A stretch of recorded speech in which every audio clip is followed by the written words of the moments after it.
How do you know it's playing a commercial right now? Wait.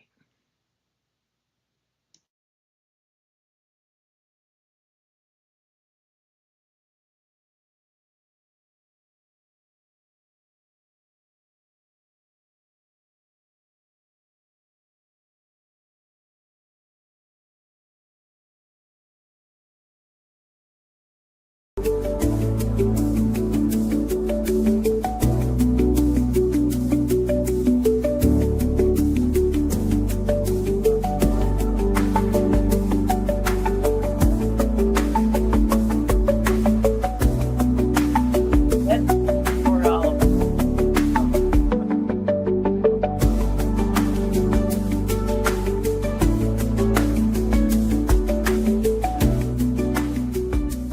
Why should you join the Livingston County Republican Party?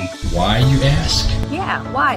Why join? The Republican Party is the party of common sense. Common sense. Republicans support the Constitution. Republicans protect your rights. We fight to keep your children safe. We fight to keep boys and men out of girls and women's sports. We fight to keep boys out of girls' restrooms. We fight for you. What does the Republican Party do? We help Republican candidates get elected. Why is it important to elect Republicans? Why is that important? Why? Tell me, why is that important? Livingston County is one of the safest counties in Michigan. Livingston County has one of the lowest crime rates in the state of Michigan. Livingston County has the lowest tax millage rate of all 83 counties. Republicans work to balance the budget. Republican legislators vote against raising your taxes. Republican elected officials believe in transparency. Republican clerks run elections with integrity. Republican trustees protect your rights. Republicans support our veterans. Who can join? If you are conservative, we want you in our party. All conservatives are welcome at our table. Join our activities. Join the fun. Become a member. Join us now. Hi, I'm Deb Drick, chair of Livingston County Republican Party. Our conservative message has been very well received in Livingston County, and I'm so happy to share with you that people are stepping up right and left to help. The only thing's missing is you. Come join our mission. Come join our fun. Go to livingstonrepublicans.com and click join. You'll be glad you did.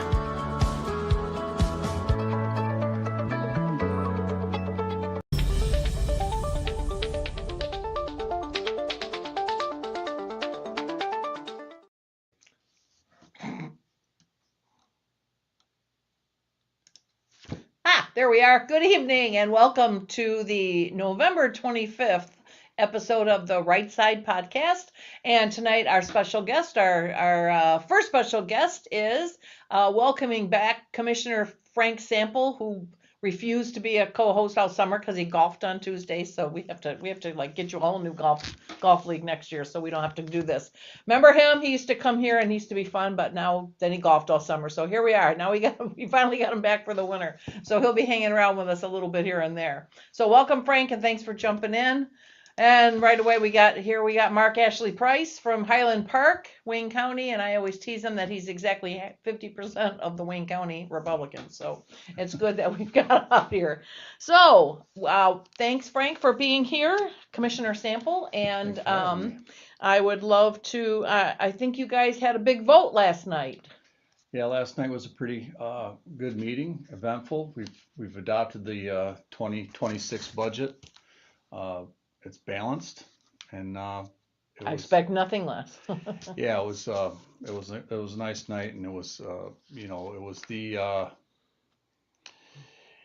the small. Our part was the small part to adopt the budget with the all the department heads and elected officials. They brought together a balanced budget, and working together made it easy to get through that process. Awesome. So can you got some highlights for us?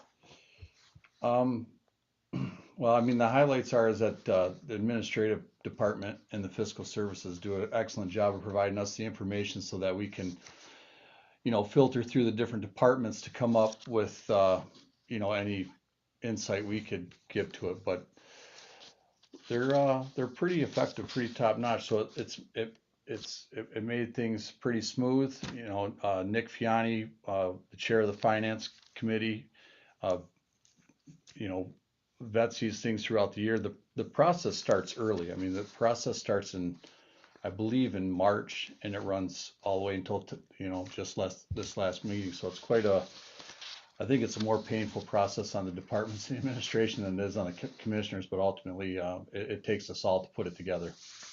Okay, and I know that you guys have had you've had work groups where you're there pretty much half a day or most of the day where you kind of iron some of this out. Is that correct? Yeah, we had several budget workshops where each department comes in and basically outlines their requests and what their future looks like in the department, their needs, and you know, come up with their requests, and you know, administration goes back to them to try to bring that request, you know, maybe within budget if it's over, and all those things keep getting presented until we come down to the brass tacks of what the budget finally ends up being for each department. Okay. All right. Well, tell us about what the highlights are. Well, some of the highlights are there's a few other things financially that we're doing throughout the county. I mean, one of the things that that's coming to Livingston County are new towers. So we're going to have new communication towers. Nice. It's about almost a $13 million expenditure, and currently right now it's fully funded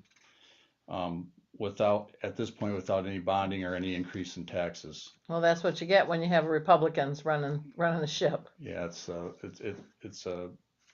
you know, it's a great thing to have the financial ability to do expenditures that benefit the taxpayer without asking for more money at the end of the year. Oh, that's awesome. And you know, it's not like you just fell into a pile of money, or that that the money is there, you know, we're so wealthy. It's you guys really are, you watch the pennies, you watch that money, and you set aside money for things like this. So when you need them, we'll get to the substations here, but you did the same thing with two EMS substations that we'll talk about later, with no extra going back to the taxpayers. So applaud, everybody out there, clap. That's good stuff.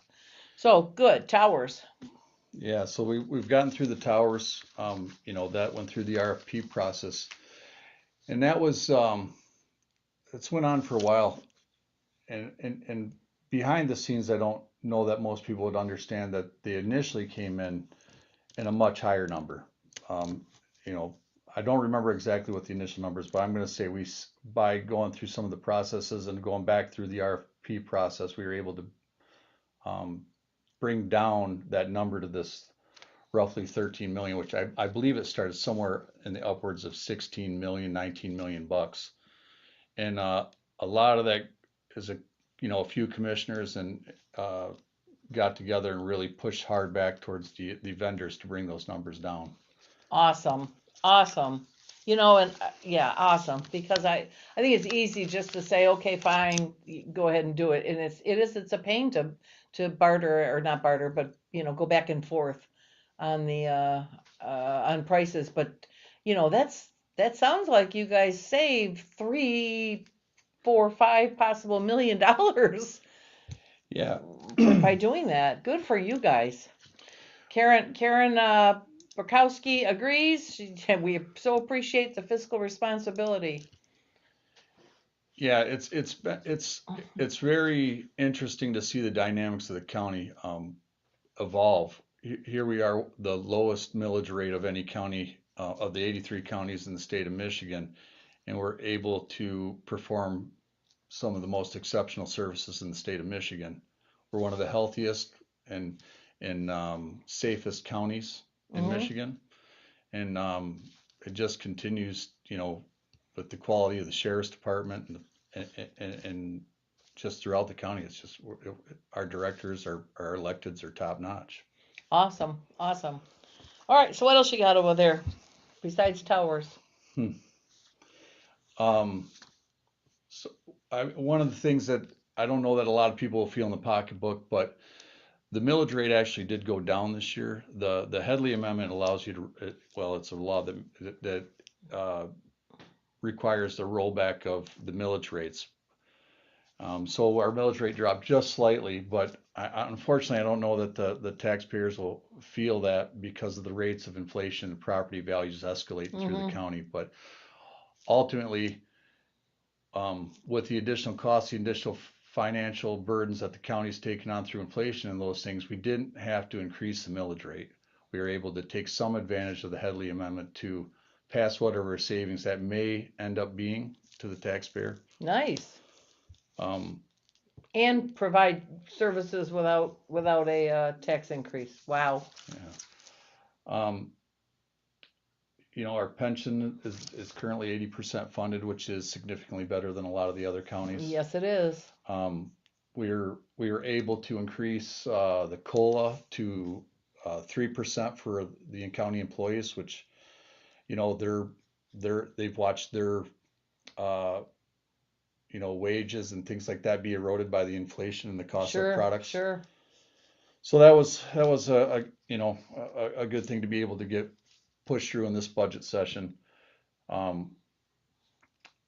We voted some more of the opioid money to help some of the people that were impacted by the opioid epidemics, and there's some opioid settlements that are being dispersed locally. Nice. I had never quite heard of this before, but we also added monies in the budget to add 2 canines, dogs, to be somehow they can tell the sniff for opioids. Oh, wonderful. I'm gonna have to learn more about that. I know a lot about dogs, but I don't know. It's to your credit that you don't know about that, I think. Yeah, it's very fortunate that we can have that. Sure. We added a FOIA clerk. The clerk's office has been severely impacted by the amount of FOIAs that are asked for on an annual basis. It's dramatically increased, and so there was some funding and an additional FTE, partial FTE, I believe, as part-time employee added for that. So hopefully that takes some burden off the clerk's office, or helps the clerk's office to, so they got a lot of. Yeah, FOIA is a lot of work. It's a ton of work, and it's work that doesn't have any benefit to you right then and there. It benefits somebody else, but it is a ton of work, a lot of tedious stuff. Yeah, I mean, I don't know how much more you can keep throwing at the clerk's office with the changes in elections and the days to vote, and they handle it all, right? If it's CPLs, it's the clerk's office is pretty amazing. We also are going to spend about $700,000 on encrypted radios, and about another $35,000 on encrypted radios for the EMS and ambulance. So that'll allow better communication without potentially letting out personal or private information of somebody that's involved. Oh, nice. Once again, Livingston County was rated as one of the best workplaces, which is a great thing. Awesome.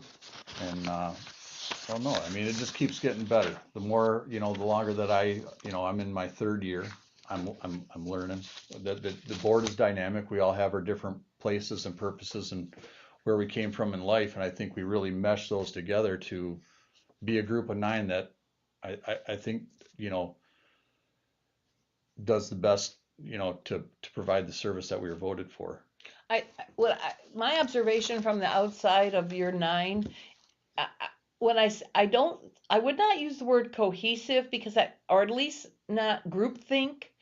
I don't see groupthink. I see different perspectives, and I see one saying this and one saying the opposite, and I see a discussion, and I see a vote, and votes are not always 9-0. It could be 8-1, it could be 7-2, it could be 5-4.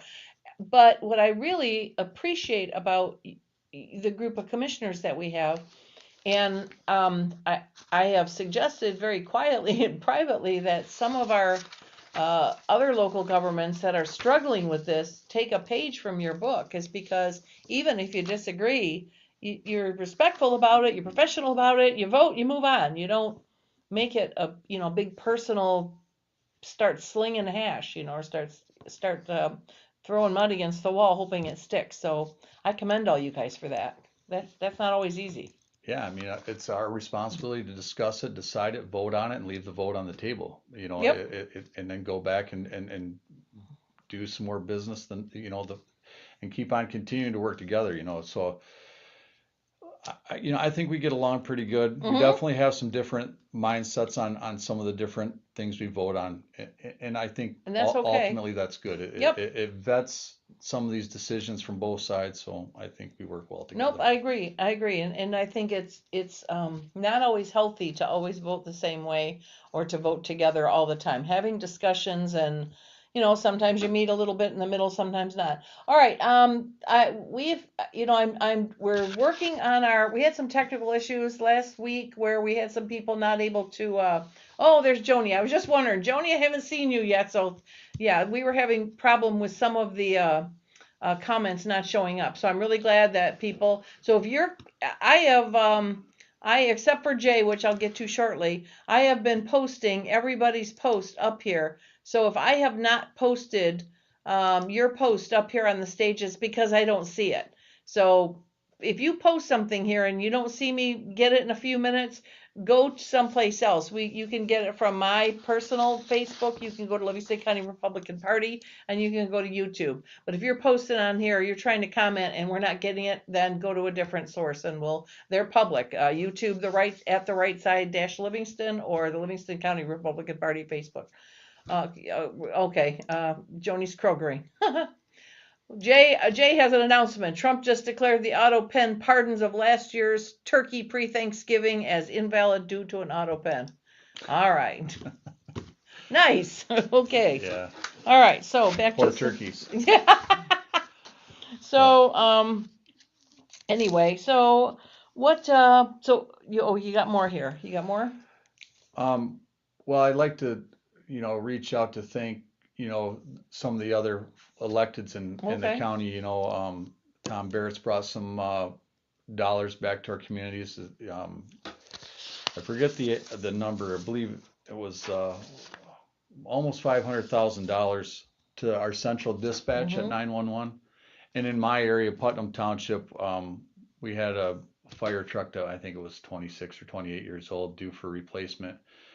The township approved the purchase of a new fire truck. There was some, and ultimately I believe we were able to receive a grant for $600,000 to help compensate for the cost of that. Wow, nice. So, nice. Jason Wolford's out there working hard. I see that we're getting some money back for the township roads and some different things for that. So it's nice to see, all of them try to give back to the community, or bring the money back to the community. Sure. All these taxpayers in this area have spent a lot of money on taxes. They like to see some of it come back to their areas. Absolutely. But ultimately, we got about $54 million in revenue, and we're going to spend about $54 million or so next year. Well, but what you're not doing is spending 55 or 56. So that's what's important here, that you're not overspending. You're able to take the money that came in and spend it wisely. Yeah, and another thing that we're doing that's is we're looking forward to how to pay down the pension debt services, or unfunded portion of the pension. Our fund balance, we're looking to be a healthy and responsible county by retaining fund balance in case there's a unforeseen expenditures. Buildings are going to get older. There's going to be capital improvements throughout, and sometimes you plan for them 2, 3, 4, 5 years out, but who knows, next year you may have a big expenditure that you're unaware of, and a healthy fund balance is a good way to protect the county, from being, in a bad position. Right. Well, and then in paying down your legacy costs, that's an enviable position for any county, any governmental agency. That so many of them are in trouble because that was the entire reason Detroit went bankrupt, was their pension. Their Yeah. pension was out of control. They couldn't. And Joni, I agree. We are very blessed in our county. Yeah, so I think I think that, all parties involved at the county are doing, the best they can to protect the taxpayer. Well, they're doing a good job. I mean, just looking at this budget and some of the things you're doing, staying within budget, balancing the budget, and not coming back to the taxpayers for more. I don't know of a Republican anyway out there that does not seriously appreciate that. And I think you guys are just a model for other local governments. That's for sure. Yeah, hopefully though, we start to see more of this stuff throughout the state. We've made some, significant improvements in the state budget. Hopefully we see more of that over the years to come in the counties and the townships, and all start working together to better serve the, better expense the wallet of the taxpayer, I guess is the best thing. Well, I can think of. you're good shepherds of the tax dollar, so we need that for sure. So, any more budget highlights that you got over there? I'm sure we'll think of something Okay. else later, but I think, I Okay. think that kind of pretty much covers it. All right. The departments are going to be funded. We're going to be able to uphold the same standard of service, if not better than the prior years. Okay. We're going to continue to keep the millage rate down. We're going to continue to make decisions that are best with the core values that the taxpayer comes first. Well, do we have any new services? I mean, for example, the K9, that's something new. Do you have anything else new going on in any of the departments? I'm not, all the departments have, different ongoing and upgrades and Okay. different things, whether we're remounting, a couple new ambulance units Mhm. or, some new cars in carpool, or facility services is putting in new steps at the historic courthouse and rails, and, which that project is complete and looks great. I think everybody's Nice. real happy with it, so And the clerk has got a new FOIA. Yep. She's got to be so happy. The health department renovations are complete, so the health Okay. department's got a, kind of a new face when you walk in. It should be more efficient, should, help folks get in and out a little bit faster, and be more service friendly, I suppose. And Okay. so that, everybody keeps on improving the services, and the airport's got a pretty good sized project going on with a new SRE building, so it's a building to hold their maintenance equipment, SRE snow removal Right. equipment. So it should better serve the runway service in inclement weather. They'll be able to respond quicker, faster, better. So that's, EMS Okay. bases are getting Oh yeah, push through. update us on that. Yeah. That's two new substations that again, no taxes to do. So Yeah, so the EMS bases has been an ongoing project. Even the board before us, allocated some funding and went into the next board. We kept pounding that through. We ended up renovating the old Fowlerville Fire Department, and that was the first remote EMS base, during my time that had opened. And then further on down the next year, we approved 2 EMS bases, one in Cocta, one in Putnam. Cocta's run slightly behind. It's had some underground utility issues that set it back. Okay. Putnam's on track, on schedule from kind of the initial timeline they set. Last time I ran by there, the roof was getting put on, it was getting closed, weathered in, and things were working well. So we're looking forward to those opening and, better serve the remote areas of western Livingston County. But, those EMS bases, when they go online, they will better help the entire county, because anytime a ambulance gets called from one area to another, it gets backfilled. So just because the EMS base is in Putnam doesn't necessarily mean that it's not backfilling or servicing our, Hamburg Township, okay. or, so Okay. I think we'll see response times all together go down in the entire county. So I think it'll be That's huge. fantastic. That's huge. And again, no tax increase to do it. So You guys planned very, very, very well. So awesome. So any upcoming policy changes coming in the county? Anything that we can look forward to? I don't know of any, huge specific policy changes that are coming. I think that, we'll have our inaugural meeting come January, and we'll that's when the new chair will be selected or retained, however that vote goes or decided. We'll end up with potentially a new vice chair, and potentially end up with new board chairs. I sit on personnel. Maybe I will, maybe I won't. Do you want to still stay on personnel, or would you like to switch to something else? No, I enjoy it. I think it's the right spot for me. Okay. With the work I do, off shift from the Board of Commissioners, as I deal with a lot of employee and different things. So I think I'm suited for that Okay. on the best, so I would like to retain that position. We'll see what happens, Sure. But I mean, I'm ready for whatever's thrown at me on that end of things. But so we'll go through that. We'll pick our, we'll change our schedule, and if there is any changes. But basically, that first meeting will kind of reset the board for the new year, and then.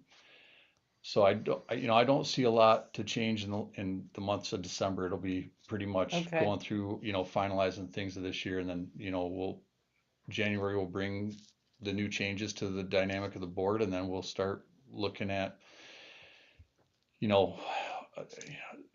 policy changes come from different places, right? Sure. It could be from any department that comes up, that whether they want to change a shift in employees, or an expenditure unforeseen, or budget amendments and different things, or it could come from the budget, or it could come from the Board of Commissioners, where,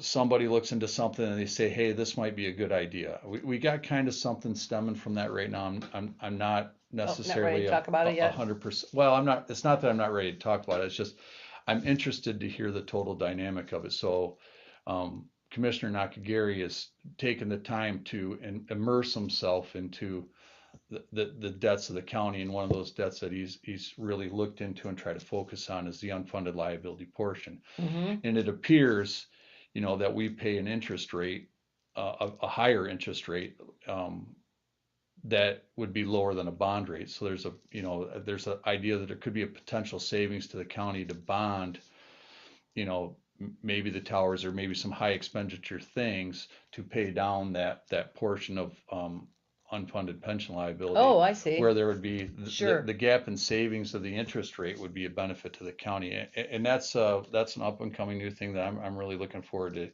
to hearing more about. But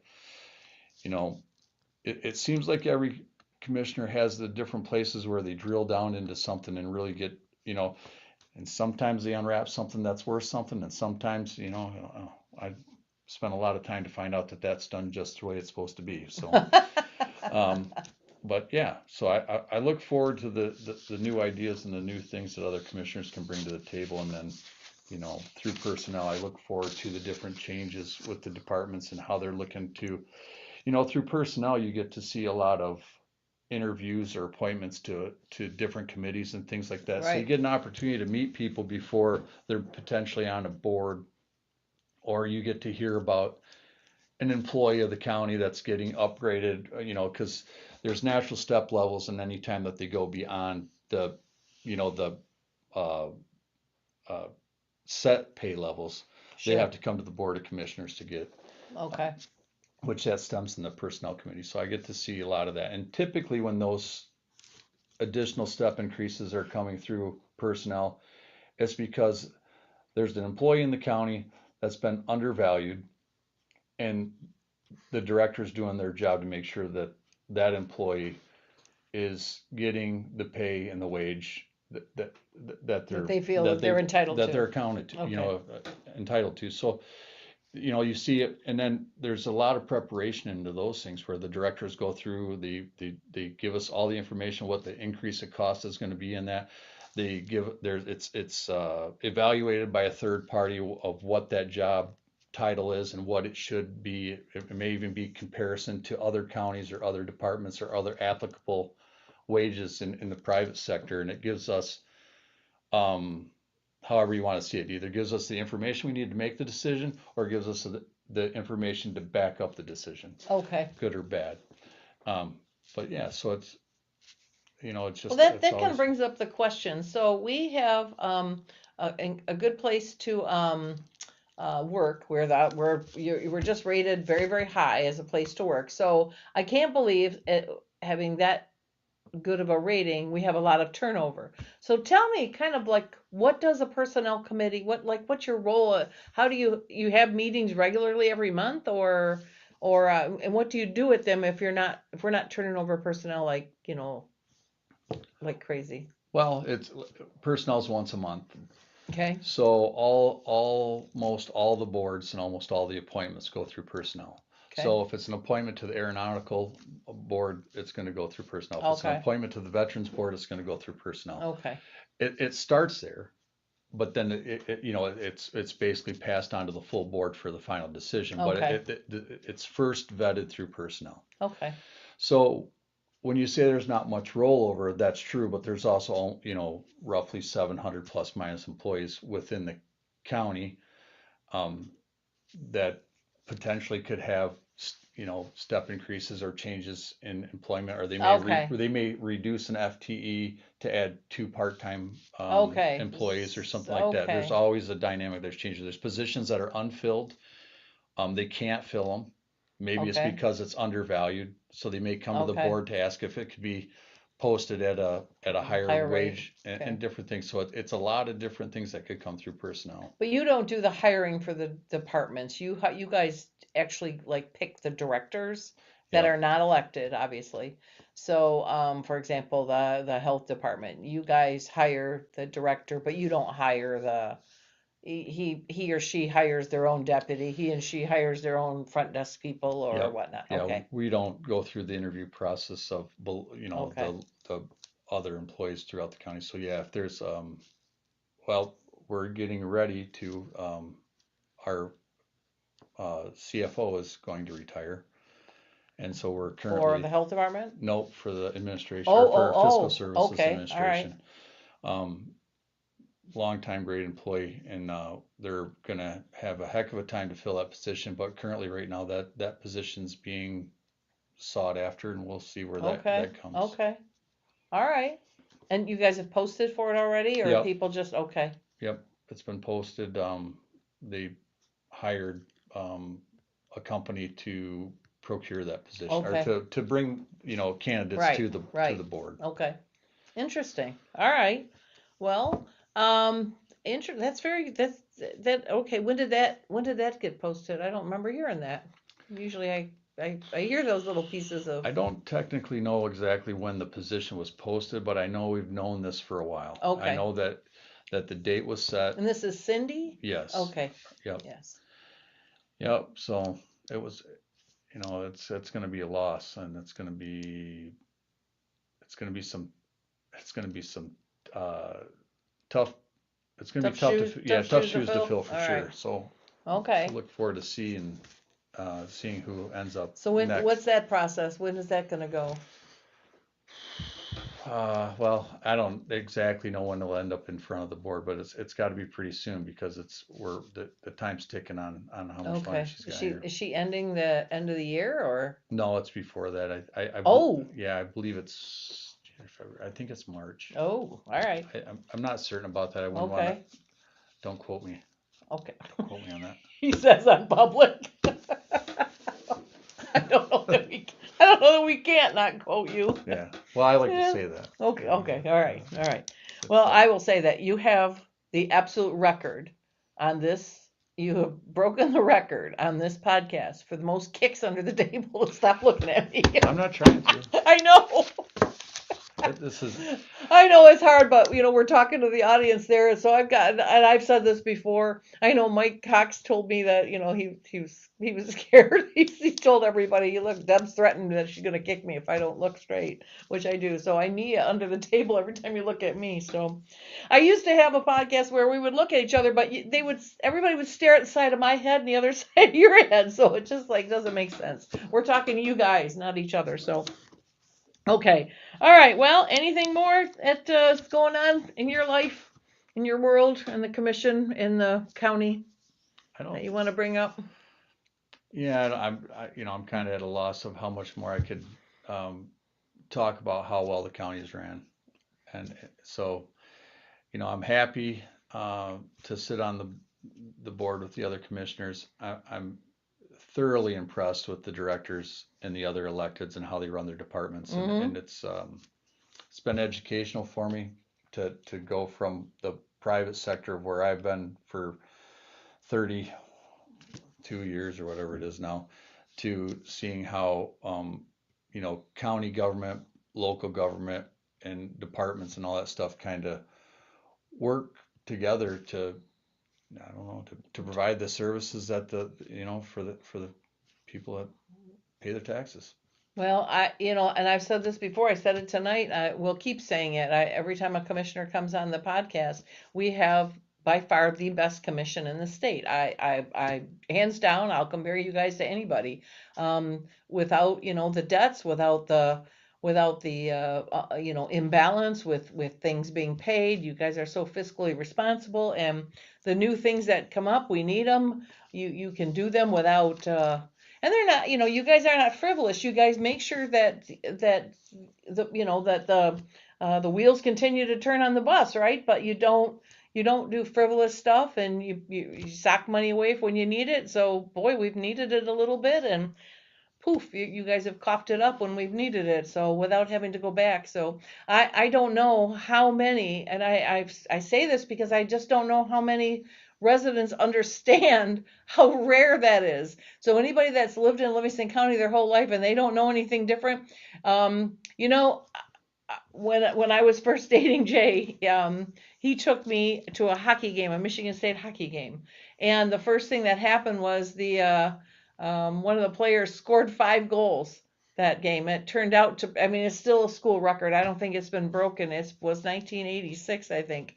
And okay, to me, that was my standard from then on. I just kept expecting that to happen. I did not understand just how rare it is for one player to score 5 goals. He actually scored 6 and they took one away. So that was my expectation. I don't know if people in Livingston County really understand that our commission is a five goal scorer, and they don't, until you've lived someplace else or till you've really paid attention to how other communities run, you guys don't understand how good we have it. So, and I don't want to ever be put in a position where we find out the hard way just how good we had it. So we have to be very, very diligent. As one of the reasons we work so hard with our candidates and with our candidate recruitment, because we want good people in these seats so they're not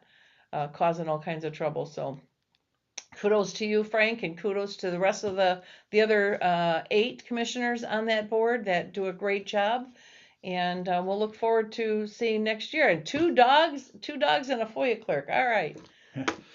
Yeah, this didn't happen overnight. This has been years and years of good governance with Republican leadership. Conservative leadership has led this county to be in the position it is right now. Yes, well, I'll tell you something. I'm very proud to call Livingston County home, and especially as it pertains to the way the government's run. So. All right. Thanks, Frank, for coming on. I appreciate your updates. I appreciate everything you've just told us. And thank you for, again, for serving. I hope you continue to serve. I hope you stay on the personnel. Maybe I'll go nudge some other person. Keep him there. He's doing a great job. So that happens. All right. Thank you. We'll be right back.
I thought we were going on. We are. Hold on. Why should you join the Livingston County Republican Party? Why, you ask? Yeah, why? Why join? The Republican Party is the party of common sense. Common sense. Republicans support the Constitution. Republicans protect your rights. We fight to keep your children safe. We fight to keep boys and men out of girls' and women's sports. We fight to keep boys out of girls' restrooms. We fight for you. What does the Republican Party do? We help Republican candidates get elected. Why is it important to elect Republicans? Why is that important? Why? Tell me, why is that important? Livingston County is one of the safest counties in Michigan. Livingston County has one of the lowest crime rates in the state of Michigan. Livingston County has the lowest tax millage rate of all 83 counties. Republicans work to balance the budget.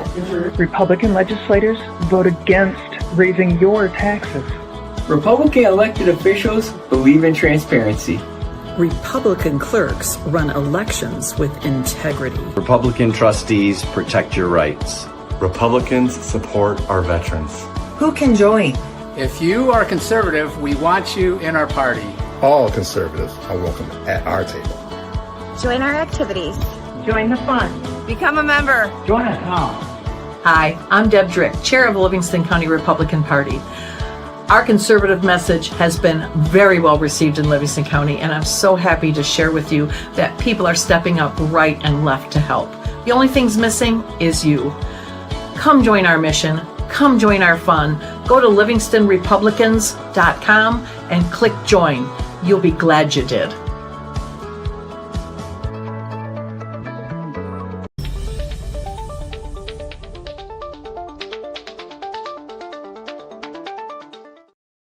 Hi, we're back, and we have with us our special guest, Chris Long, who is the Michigan Republican Party Grassroots Chair. So thanks for coming, Chris. We're glad that you're out here with us.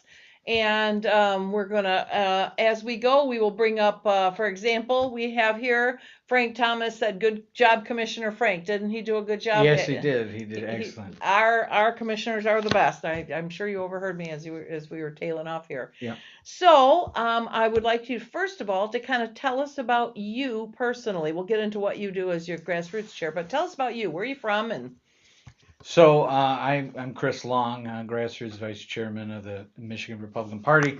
I'm from the other side of the state. Big Rapids, Mecosta County. I spent the last 3 years fighting the Goshen battery plant, the CCP thing, where we replaced 13 elected officials over an 18-month period with 3 different elections, a special election with the recall. Then you had the primary and then the general election. We got 13. Replaced the whole township board, gained a majority at the county convention or county commissioners, and we took over one of the supervisors of the other township for not listening to the will of their constituents. And so I've heard a lot of people say, based on the stuff, I'm sure you read it. I know you commented on a lot of stuff on Facebook of mine. And you see it, a lot of people say, oh, he's not grassroots. No, I have done the grassroots thing, the actual accomplishment, not just activity, which is what so much grassroots people think it is, a rah-rah. They expected that I was supposed to be elected as this rah-rah grassroots all the time, side with the grassroots just because of the grassroots. No, we need to win elections in Michigan. In 2026, we have to win elections, and we can't repeat what we've been doing in the past, the failed messaging, all the failures. And it's both sides, the establishment and the grassroots. Everybody's got problems.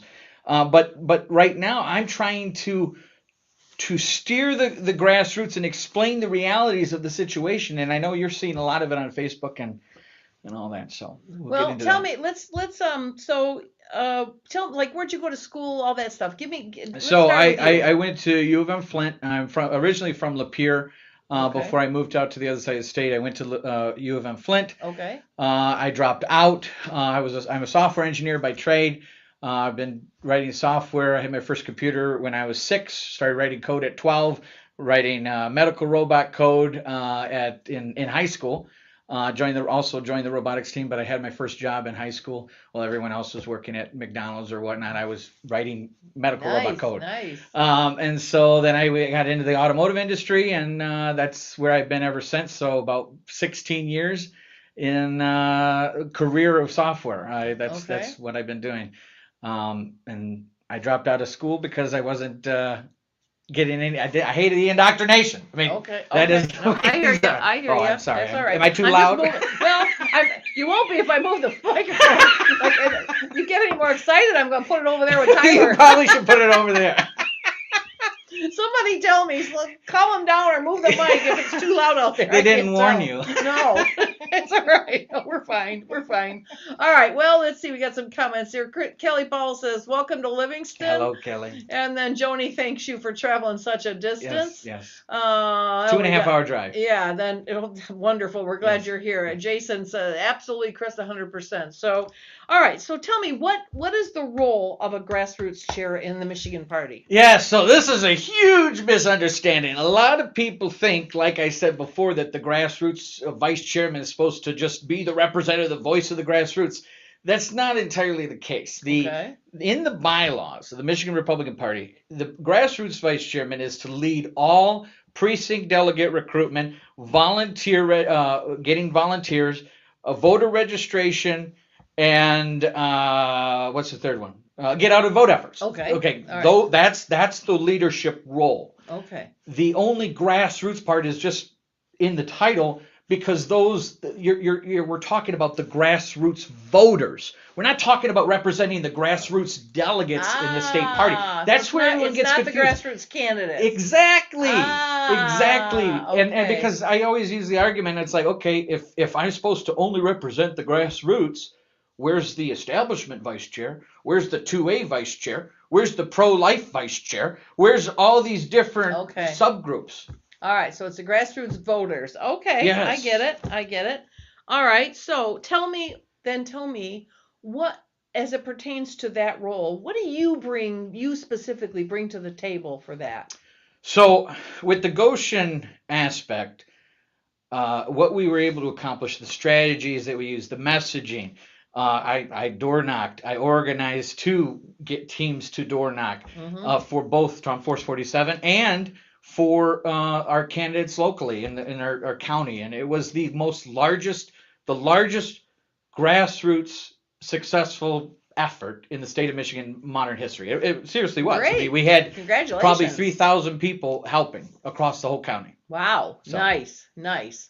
All right, so tell me, so in your role now, you might have already kind of talked about that, but you can talk about other stuff too. Yeah. What are your challenges? What's the challenges to this role? Now, you just told me one of the challenges are that people don't understand which grassroots you're really representing. But what other challenges might you run into on a day-to-day basis? So the biggest thing is trying to get the backbone of the party is the grassroots, and it's the delegates as well. Yeah. The delegates do tons of work, okay?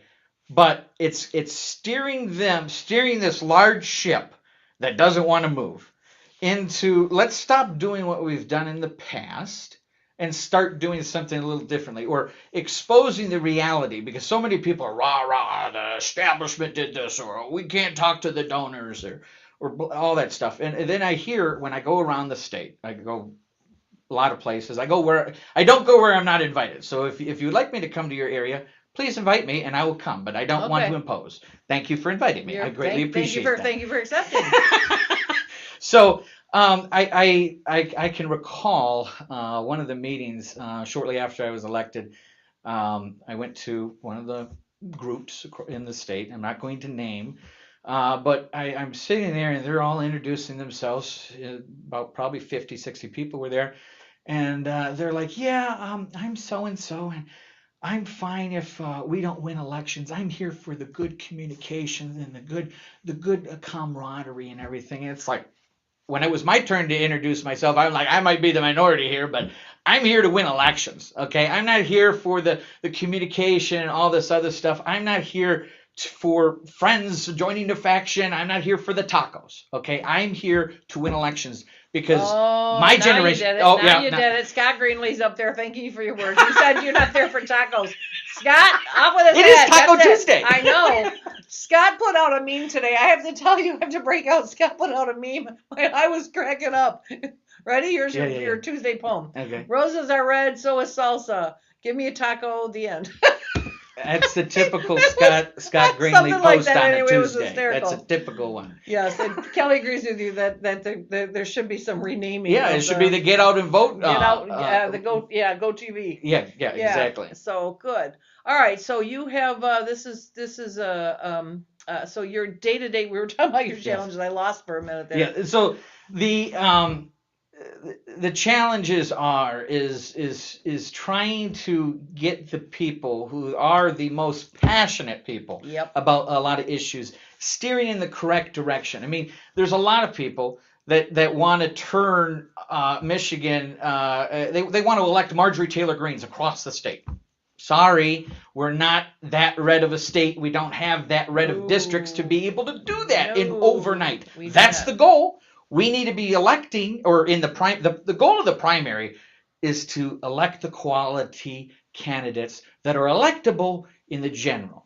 So we should be focusing on trying to get the constitutional conservatives, the most constitutional conservative people, electable in your district. If they're not electable, we're going to lose that if they win the primary. They have to appeal to the district. So it all depends on the district's demographic.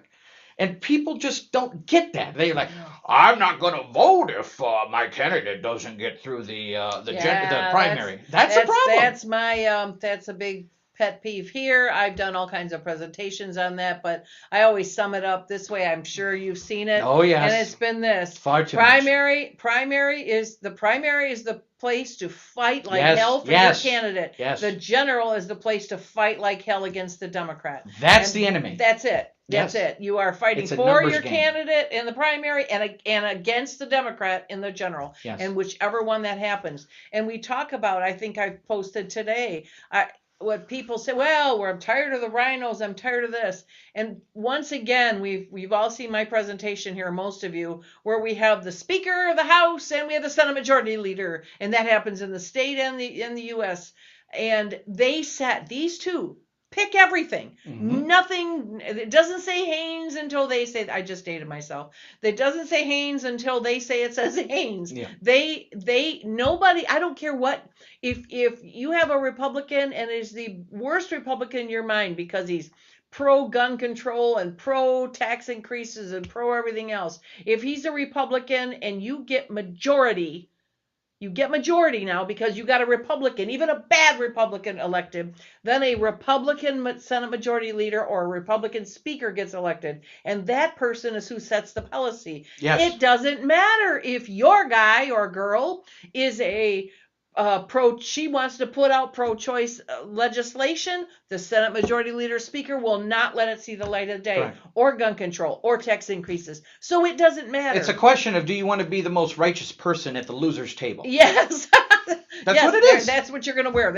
Enjoy your badge. It's like throwing. You don't even. Pearls That to swine. person gets no tacos. No, exactly. No tacos. No tacos at the loser's table. Correct. So it is. That's it. So it's. Like I said, I understand and I support work. You want to get your candidate elected, knock doors, have fundraisers, help get the message out, invite friends. That's how you get your person elected. But if they don't make the primary, it is what it is. You didn't fight hard enough. You didn't influence enough people. Your fault, yes. That's what it is. The person, they're like, well, if they had the resources, well, did they do the networking to get those resources? Did they build those relationships? And that's the other thing. It's not like, there's a couple, like when Dick DeVos ran and he could put all his money, or Donald Trump ran, he could put all his, that's true. There you go. That's true. But just because they got money doesn't mean they're going to win. Dick DeVos lost. Sorry. He did. I don't know if I should remind everybody that. He did set the tone, though. The first one always does. The first businessman that ran, what's his name, opened up the door for Trump. And DeVos opened up the door for Rick Snyder. So, and it was, and the other thing is, especially if we're looking at the statewide things, the Senate or the gubernatorial, and they're talking, I want this thing. Show me in Michigan where we've ever had a far right governor. Hasn't You happened. can't do it overnight. It takes time. It hasn't we happened. want that, yes. but you're not going to get it no. overnight. You have to work towards because that. This is, I mean, Michigan is a purple state. It is. That means, and we have had, let's see, right here, right here, right here. We have done this. We have shown this before. And we talk about that this is what people think Michigan demographics are, that they're half Republican and half Democrat. Not true. This is what it looks like. There's a big independent base right there. And what those independents do, now the independents from the E to the right, toward the red, people will call them, they're rhinos. No, they're not. They're center-ish Republicans. Correct. And the people to the left of the E, toward the blue there, they're not dinos either. They're independents that generally an independent likes a balanced budget, but is more lax on social issues or want more. You mentioned dinos for just a moment. Yeah. Why aren't we using the strategy of putting up dinos, multiple dinos in districts that are held by Democrats in order to screw with their primary? Why aren't we doing that? They do it to us. Why aren't we doing that? Because they stick together. I know, but why don't we just put the dinos? Because they already know. I think they know who's going to run in every single stinking for the next 30 years. But probably. Anyway, so you've got this big independent thing, and the independent in that center, that purple area there, they don't like extreme. Mm-hmm. This is our state. They don't like extreme. They will go usually with the less extreme. Now, I want to go back to, and I've used this example before, and I cannot think of a better one. Go back to the Christina Karamo, Jocelyn Benson, both extreme candidates, one far left, one far right. All right. But with Christina Karamo was publicly saying that yoga is the work of the devil. All those purple people there, you just shoved them over to the left. So it's not that she would have been a bad Secretary of State or anything else. It is that when you that far scares that middle base right there. So that's what happens. We got some questions over here. Mary Beth. Hello, Mary Beth. Do you think Christians and hunters may at least fall into the independent group? That's a good question. I don't think just as my opinion, I don't think hunters. I don't know. I think because I know they're on a low propensity list, the hunters are. And I don't know that they're very political at all. So I don't know if they're independent as much as, I don't want to say apathetic, but they're not engaged. And I think last year, I know Janine Iyer and other groups spent a lot of time in our area engaging hunters because they're low propensity. As far as Christians, I don't think I think people who consider themselves Christians tend to lean right because of the abortion stance and whatnot. So, but hunters, they could be independents. I guess how you define independent. As I said, independents generally are people that like the bills paid, but are okay with some more social issues that Republicans may not. I know that the independents stepped up big time in 2023 or 2022 actually, the election for Prop 3. I remember knocking approximately 1,100 doors that year, and I had so many people tell me, I usually vote Republican, but I can't this year because, they want to outlaw abortion in the case of rape or whatever. And that was horrible. One of the things you touched on, I'm glad you brought it up. We fail as Republicans every single year on messaging. We're failing on it now with the propositions and big time. So let's go back to 2022. There's so many people that are still talking on our side about 2020, all the election fraud, yes, all that stuff. But and everyone keeps saying, well, what are we doing against that?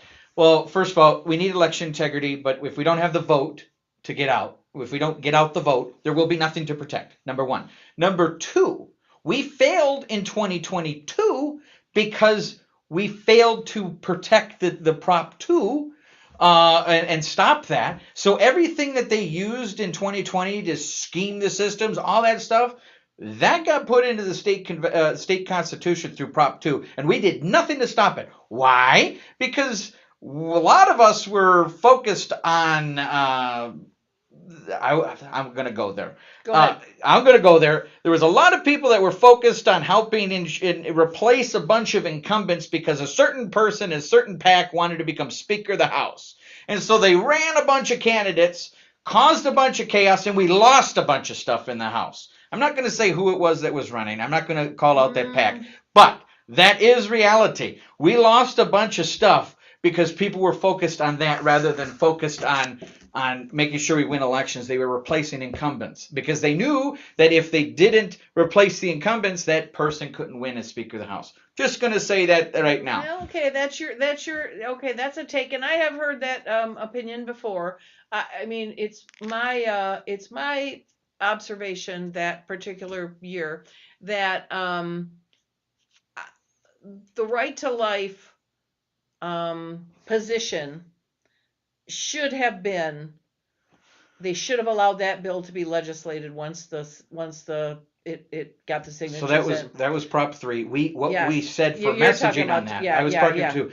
But on Prop 3, we failed again because we allowed the Democrats to take control of the messaging and say it's for women's health. No, I get it. Okay, and we said, what did we say? What did we tell them? Was too awful. confusing, too extreme. Yes. Okay, we could have won that whole thing if the PAC. Okay, there was a PAC that would have paid for it, but the consultants down in Florida refused to pay for it. The easiest way to win that whole messaging war was if you put two signs. Okay, they were going to do this, but the consultants said, no, can't do that. The messaging, too extreme, too complex, is the way to go. And it ultimately failed. But put a billboard on 75 over in Auburn Hills and a billboard on 131 over in Grand Rapids that shows a medically accurate photo of an abortion and say, that's what you're voting for. That's Prop 3. You could have won the argument. It would have been shut down. I don't think so. But I don't think so. I don't think that would have done we said it. Women's health. Well, I think that prevailing wage in when was that? Whenever we got Whitmer, when we get what was that? 2018. Okay, prevailing wage and marijuana both made the ballot, all right? And the legislature legislated the prevailing wage, took it right off the ballot. They did not legislate marijuana. We got Whitmer. The legislature also did not legislate. They could have done a heartbeat bill and got rid of Prop 3, and I believe the Democrats would have mostly stayed home. But I don't think right to life would have allowed it. And that was the problem. And I think that the legislators were, well, the right to life is going to pull my endorsement, so we can't do this. And that's what happened. So now we have the worst abortion situation in the world. I don't know based on my knocking on doors. I mean, that was probably the busiest year I've ever done. I've knocked thousands that year. And everybody I talked to said the same thing. Well, normally I don't like abortion, but I don't want it eliminated because of in case of rape or incest. So it was always came down to that. So that was going to do it. We got some people here who want to talk. Mark Ashley Price please, and you said you'd come if you invited. There you go. There's your invite to Wayne County. Mark Ashley Price comes to my podcast every week from Wayne County, and I always tell him that he's exactly 50% of the Wayne County Republicans. Randy Guppy. Hi, Randy. Randy is opining here to Mary Beth that hunters are just not interested in the process. They don't realize the cost of not being involved. Yeah. I agree with you, Randy. Mm-hmm. I think I didn't want to use the word apathetic. I think you said it. They're not involved. Correct. So we need to build a coalition there. Mr. Vice Chair, you had it with Hassam Nima, former Vice Chair of the State Party, about Muslims in Dearborn. I asked that because a protest in Dearborn became an issue. Oh, man, did it. Question. Talk about the protest in Muslim in Dearborn. Your grassroots chair perspective on that. I think what happened down there was a complete crapshoot and should never happen. It does not represent the Republican Party. It doesn't represent our values. We need to be growing the party in coalitions. Instead, we created chaos. And exactly what I know you disagreed. I should have took down that post you said, which was my response to what happened. But now look, a week later, it went viral. Not my thing went viral, but the whole thing is all over Twitter, and everybody's talking about it. It's disaster. It's disastrous optics. The most important things is 2 words said 6 times. Optics, optics, optics, strategy, strategy, strategy. And that was an optics nightmare for our party, regardless of whether he's the nominee or regardless of whether or not he truly represents. It seems like it's a libertarian based on the things I've seen. I'm just saying. But it's attached to our party, and it doesn't look good. We can't be having our candidates or the candidates be making optical nightmares for our party and then expect we're the ones having to clean it up. Yeah, I said that I cringed every time I saw somebody write about that. I thought, oh, it's just making more attention. We didn't cause it to go viral. I know. I needed to be. I wrote the first message before Benson or the Democrat Party did. It just gave it more attention. I just hated that. Kelly said she got many votes for Congressman Barrett despite Prop 3, and that's true. A lot of Republicans still got, but back then did he win during that year, or was it the following year he won? Following year, yeah. But we still need to keep it. Oh, absolutely. Well, Tom, Joni, and I are hunters who are voting and active. Yes, you are. Yes, you are, Mary Beth, and we appreciate that. I think Janine did some kind of some recon in her low propensity voters and reached out to a lot of hunters. And I think that's something that we need to do this next year. We need to reach out to some of these hunter organizations to get them involved, because they have to learn what happens when you don't become involved. Some Muslims got offended because of that protest. Well, duh. Yeah, exactly. Of course they would. The whole point was to go in there and offend them, was it not? Yeah. So personally, where we got here, Mark Ashley Price again. Personally, I think Anthony Hudson is a nice guy. I've invited him here. He's threatened me. Well, I've had him here. I've had him in Livingston County, and I've treated him exactly like every other candidate, and that's all he expects. So I get along with him just fine. But that doesn't mean I agree with everything, and I felt like that was probably not a good move. But it is what it is, and I also have a belief that what you do, what you do comes back to you, and if you do something smart, you get stuff come back to you. You do something not so smart, you get not smart stuff come back. You get fallout. So whether or not that was a smart thing or not smart thing, it's not something I would have ever engaged. But at the same time, it doesn't. I don't have all the answers either. So maybe he did the right thing for himself. I don't know. We'll see. Jason, it has a psyop-ish, psyop-ish look to it. Yes, I see. Yes. And yes, thanks. Yes, you guys are hunters, and we need to reach out. That's Mary Beth Petroigus right there. Yeah, okay.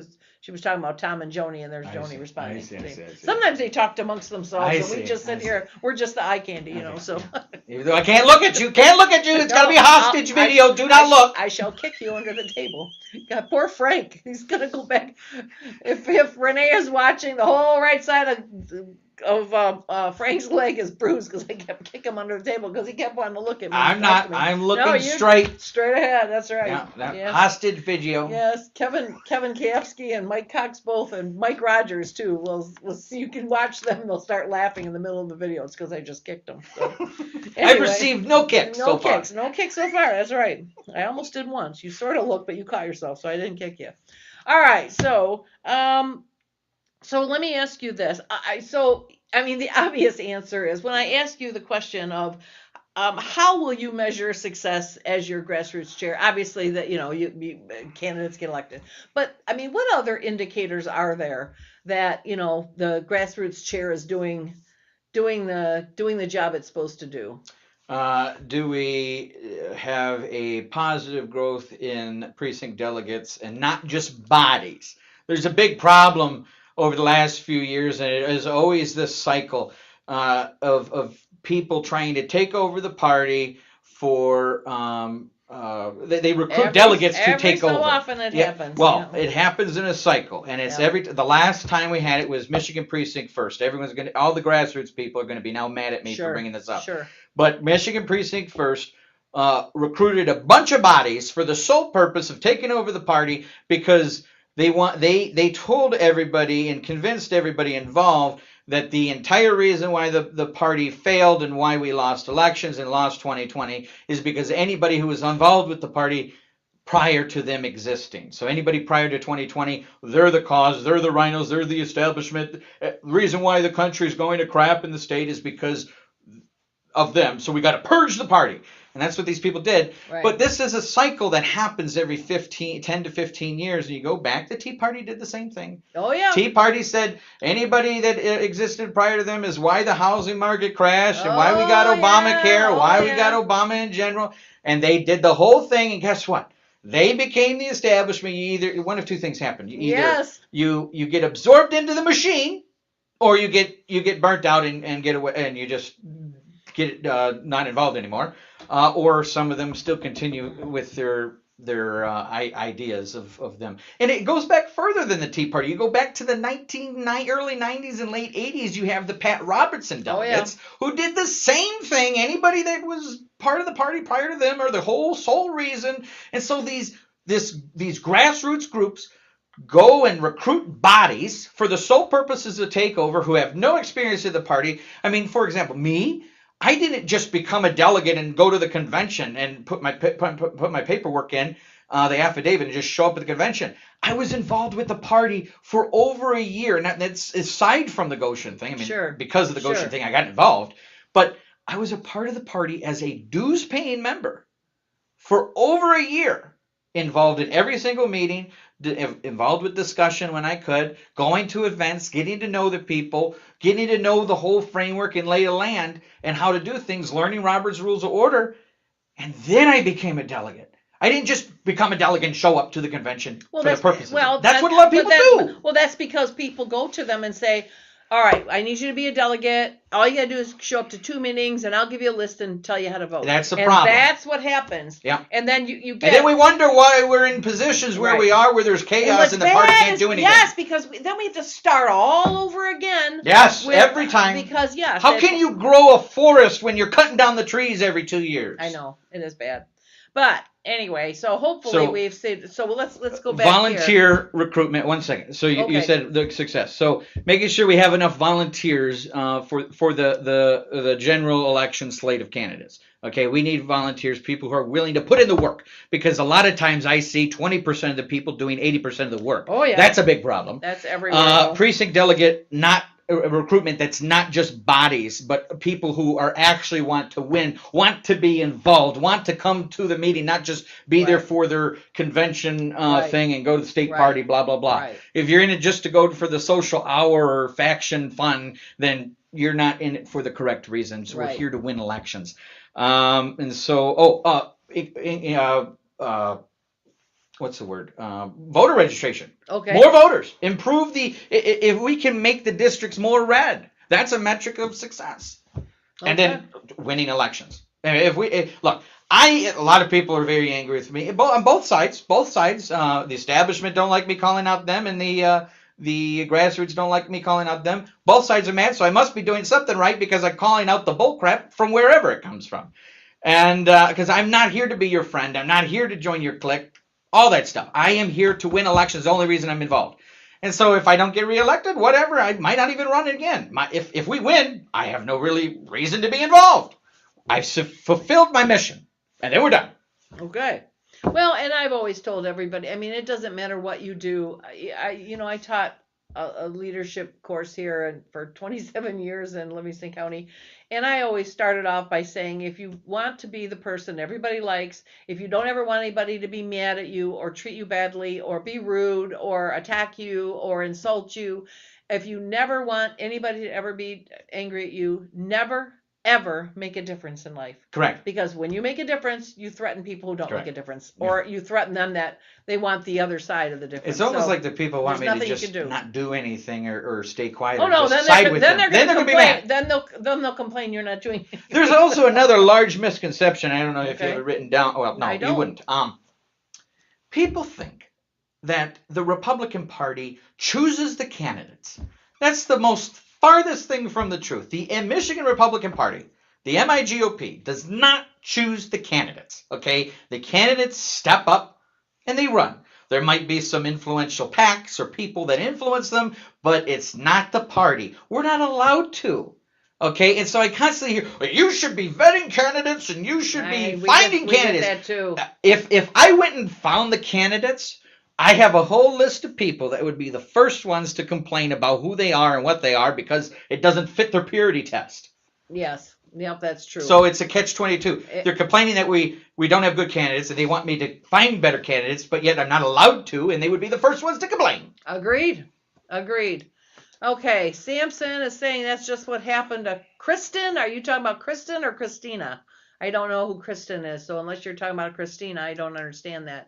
Will Meredith, the purple independent bar on the graph is an important group. Yes, it is. Yes, How do it you is. suggest we reach them, and what's the best way to message them? You get the prize, Will, for the best question of I can answer the that. month. Okay, you go. But then can- you give your All answer. right, go ahead. We need to talk about kitchen table issues that affect everyday Americans, everyday Michiganders, the large majority, not our echo chamber. They care about how they're going to make their mortgage payment, the price of food, their job, their security, their health care. Those things are the people that people are caring about. They're not caring about the other academic things that our echo chambers talk about. The Constitution. Yeah, look, again, I want the most constitutional conservative people that are in their district that are electable.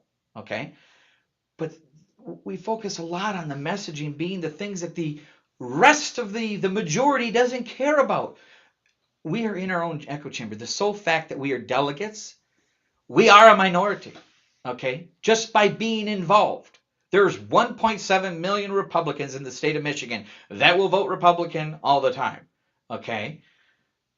And then there's the 1.7 million low propensity. Mm-hmm. But the majority of people are focused on affordability. Think about it. How did we wake up one morning with a communist in New York City? It's because he ran his campaign on affordability. He didn't run it on all the extremism stuff. Okay, that's another problem. Our candidates That was my answer. Is we focus a lot on extremism. Yep. Okay.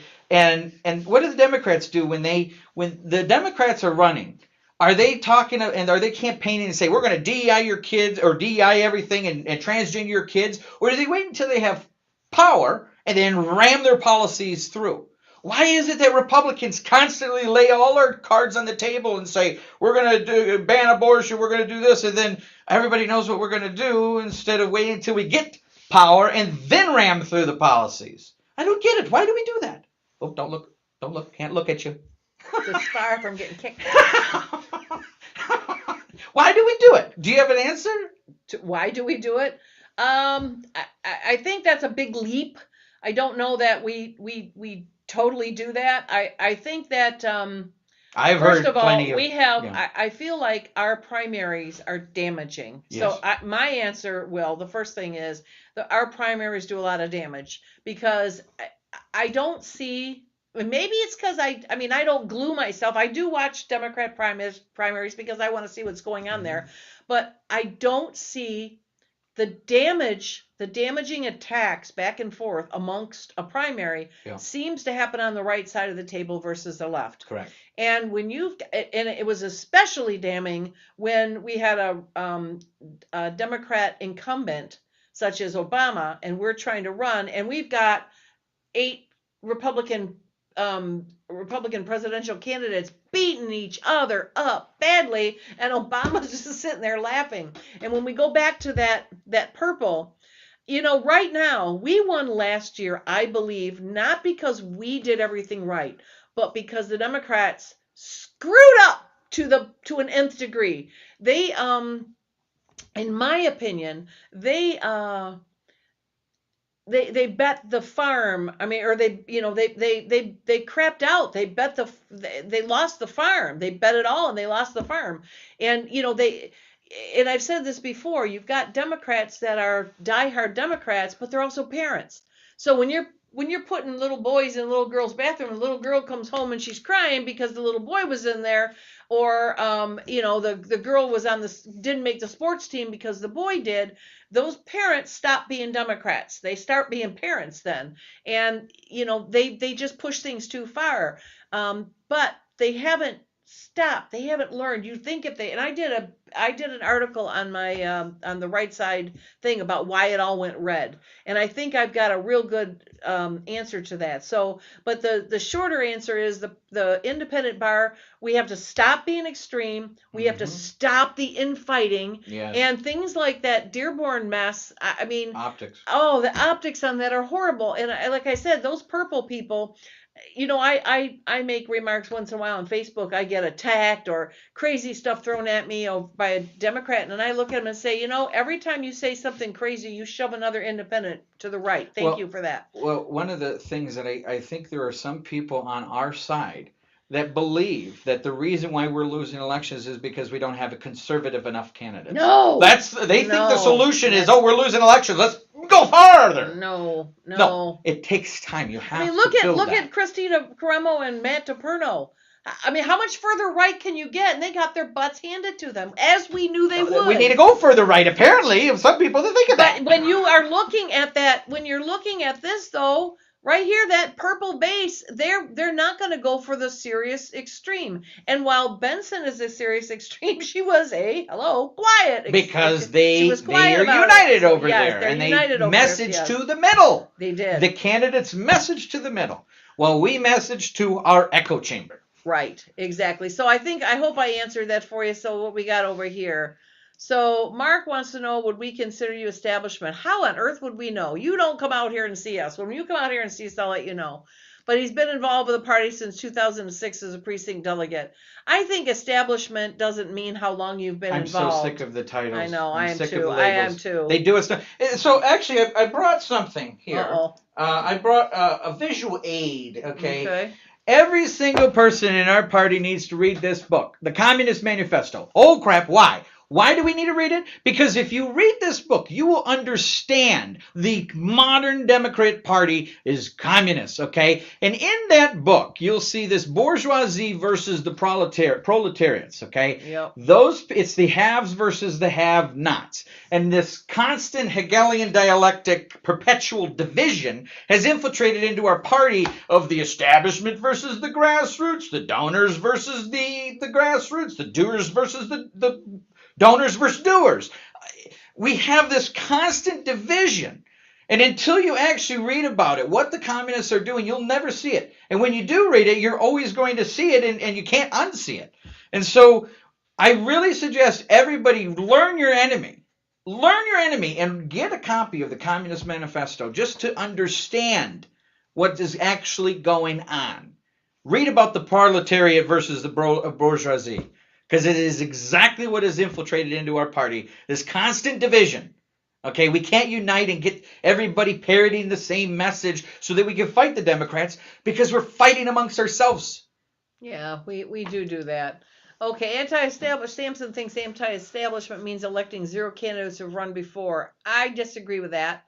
I think there's a lot of people we have in office that I would not consider establishment.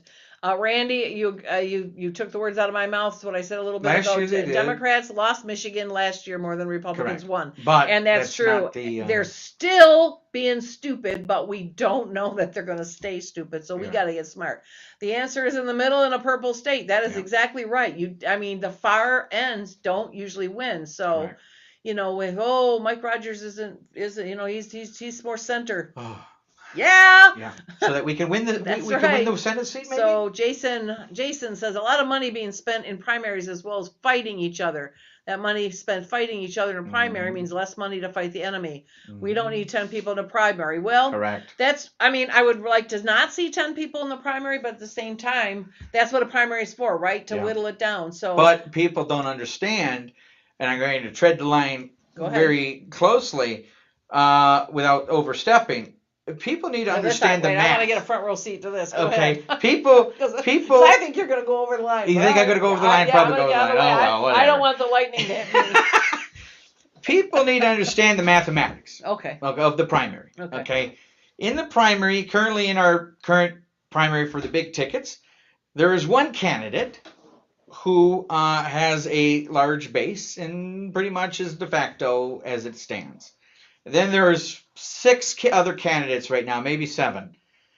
And all of those candidates are pulling from the voter pool that is the not this person. So this person has a pool, and then these candidates are splitting. We're talking gubernatorial here?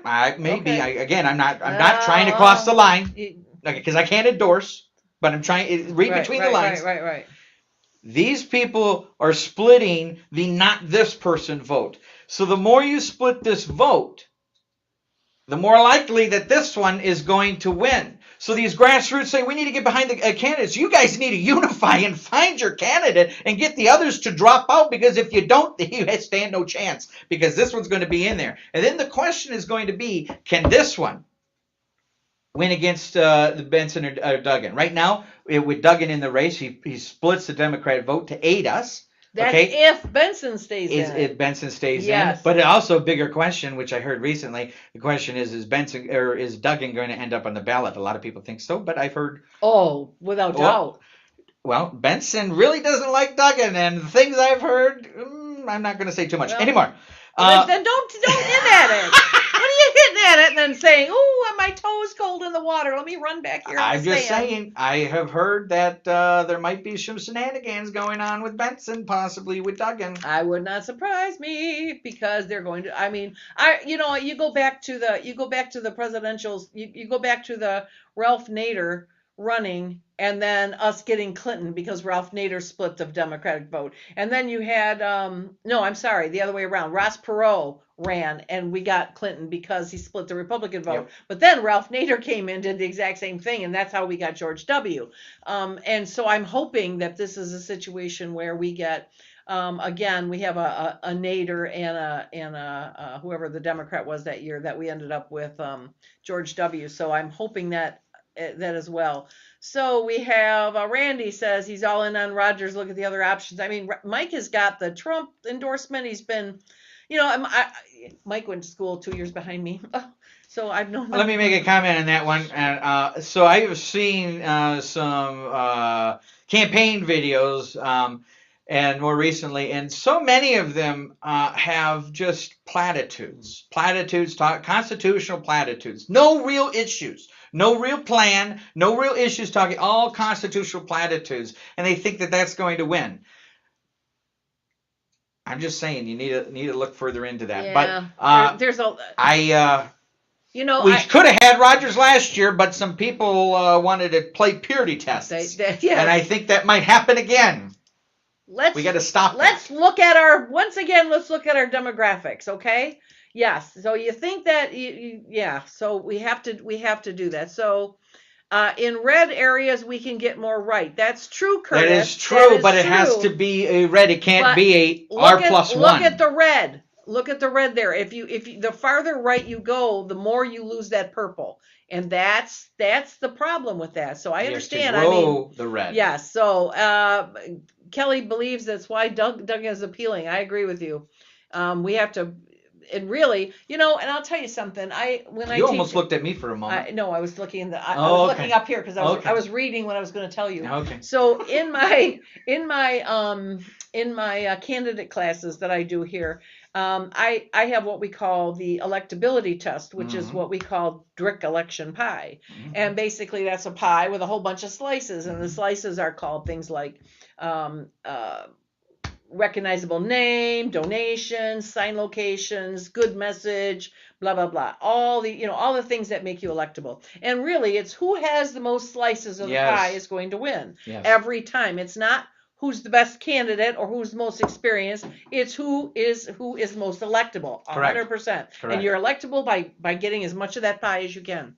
So when you look at what makes somebody electable, again, when you have that purity test, you have those delegates, you have the serious far right stuff, but you don't often have the rest of that pie. And unless you have that pie, all those pie slices, you're going to have a hard time. It's just the facts of life. Mm-hmm. So, but I feel like primaries, I would like to see, if 20 candidates, 5 candidates, it doesn't matter to me. I think they should be open to everybody, and everybody they need should to know who they're splitting the vote. But they're going to hurt themselves. But the point, then that's up to them, right? Then it's their money, that's their time. And the more you have, I think the more you have in there, the faster they drop out, because they just don't get the signatures. Mm-hmm. But, and I also think that people, there are those who run that know they're not going to get it, but they're looking for name recognition to do something else. So that's okay too. But once that primary's over, the candidate that says that they're not going to support the primary winner, I'm done. Off completely. That's it. Goodbye. Yeah. It's like, no, it's going to be you or nobody. No. Because it hurts the party. That hurts the delegate. Yeah, I have heard delegates say this. If you're a delegate in the Republican Party, it doesn't matter whether at the county or district leadership, right, EC, whatever. If you're going to say that, well, I'm not going to vote for that person because that person's not pure enough. You're in the Republican Party. And if you're not going to vote for the Republican candidate in the general election, you shouldn't be part of the Republican Party. I don't know. That's the one job. If we can't get 7,000 people to agree that we should at least vote for the Republican candidate in the general, why are you in the Republican Party? It's not Republican enough for you. I mean, because and the reality of the situation is that, and we had a beautiful get out the vote last. We had 80% vote numbers out here last year, and it was wonderful. But we had a billboard, and that billboard read, Republicans who don't vote Democrat. Mm-hmm. Every time. Well, it's a binary choice. It is. People don't understand. We live in a binary world. It's a binary choice in the election, either Democrat or Republican. And any vote that's not for a Republican is a vote for a Democrat. That's and that includes a third party, because the result of the third party, an independent, whether you like it or not, or your feelings are going to be hurt, it's a vote for a Democrat, because it's a vote that isn't going against the Democrat. That's right. Sorry, right. Math. All right, Mark Ashley Price likes to mess with you because you're funny. Okay. I'm not trying to be funny. I'm just trying to be realistic. Liar. You're laughing your head off over there. Okay. Randy's in on Rogers. I think we hit there. We hit Curtis already. So what do we have? We have Randy back again. JJJ needs to listen to Trump. I'm not disagreeing. Okay. I'm not either. Okay. Like Range just. Oh, this is a big one. This is a big problem. Huge. Okay, why aren't we messaging the message? So I've seen different districts or whatever, some people trying to educate people on ranked choice voting. We didn't come up with it. Why are we trying to educate on it? Every time we do. Why do we over-educate? Why do we? Oops, don't look. Why do we do it? Why do we try to educate? No taco for him, Scott. No tacos for him, Scott. I don't understand it. It's simple. The message for ranked choice voting is simple. In Michigan, the person with the most votes wins. Ranked choice voting changes that. That's the opening message. That's the icebreaker. It's like the compromise on your fourth choice. Right. I mean, if you want to then educate people, get them into the conversation using rhetoric, okay? If we try to educate people first, the Democrats or whoever's running ranked choice voting can then ruin our credibility by then teaching. But if they teach and we listen to what they're saying and we can come up with rhetoric around that, now we flip the script and ruin their credibility. Yeah. But we don't think strategically as grassroots Joni for some says, reason. We dilute the vote. And the other thing is, every time we talk about it, we put that word out there again. And it just gives it more attention. So that's another thing I really worry about. All right. I think Randy's telling us he agrees. Share that video. She said it out loud. You looked at me. I looked at me. You on purpose. That was on purpose. I know. That was not accidental. That was on purpose. What video? I don't know. That's why I was asking. That's why I was looking at you. Like, what video? I don't know. Okay. All right. So let's go here. Be more specific, Randy. Jason. Mic drop Chris. Right. All right. Rogers launched one already. Well, why risk it again? Curtis, that's a good question. Here's my answer. You ready for that? 20,000 votes. Well, yeah, but it wasn't by that many. But he was gone for like 10 years, and then he came back, and he has a whole new generation to educate. But I will tell you something. The man won every other election he ever ran for. House, state senate, in Congress, and he did it really well. That's why. Did he lose, or did he just resign? Not resign, but just didn't run again when he was in. No, he just didn't run again. No, he left. He left to go to. So if he won all the time and then left. That's right. So I mean, he came back. That was his first loss. Everybody complains about people being in Congress for a lifetime. I mean, this guy left. He left, and now he's coming back to be in the Senate. Because we have an open Senate seat. We That's could right. be claiming that we've lost. And we haven't had it in 30 years. He's that middle ground that will win. So do you remember when we lost in 2000? I think it was. Last time we had a Republican senator, and then we lost. And why was it? We haven't had a Republican senator in forever. Since Abrams. Yeah. Okay. So it's not. But we lost the seat to Debbie Stabenow. Right. Because somebody, I'm not going to say who it is, and don't say who the name is, but anybody who's a historian will know, because somebody decided to run third party. That was part of the Republican Party. Broke away, ran third party, screwed it up, and now we dealt with. Who ran third party back? I'll tell you afterwards. It's 2000. You can say it now. I don't want to say it. The statute of limitations is expired. I don't want to say it. I don't want to throw him under the bus. Well, she ran against Dick Chrysler. Yep, but there was a Dick third Chrysler party was a candidate. Republican. I don't remember that. Okay, I don't remember that, but that's not to say it didn't happen. We can't do the same mistakes. We can't do that again, because that ended up with 25 years of Debbie Stabenow, and only now. So we ruined it with Slotkin. We'll have for 30 years. Yep, and I suspect we're going to have another issue with some of these gubernatorial candidates, and I hope to God they don't. I've already had a serious talk with one of them. Do not drop and run as an independent, or if they lose the primary, then they run as an independent.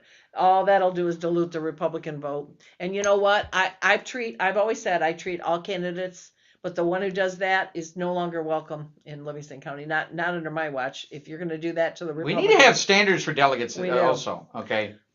I wish the unserious candidates would just start a podcast instead of hijacking our primaries. We are treating these gubernatorial debates like open night mic. I don't know. I know that, but you know what?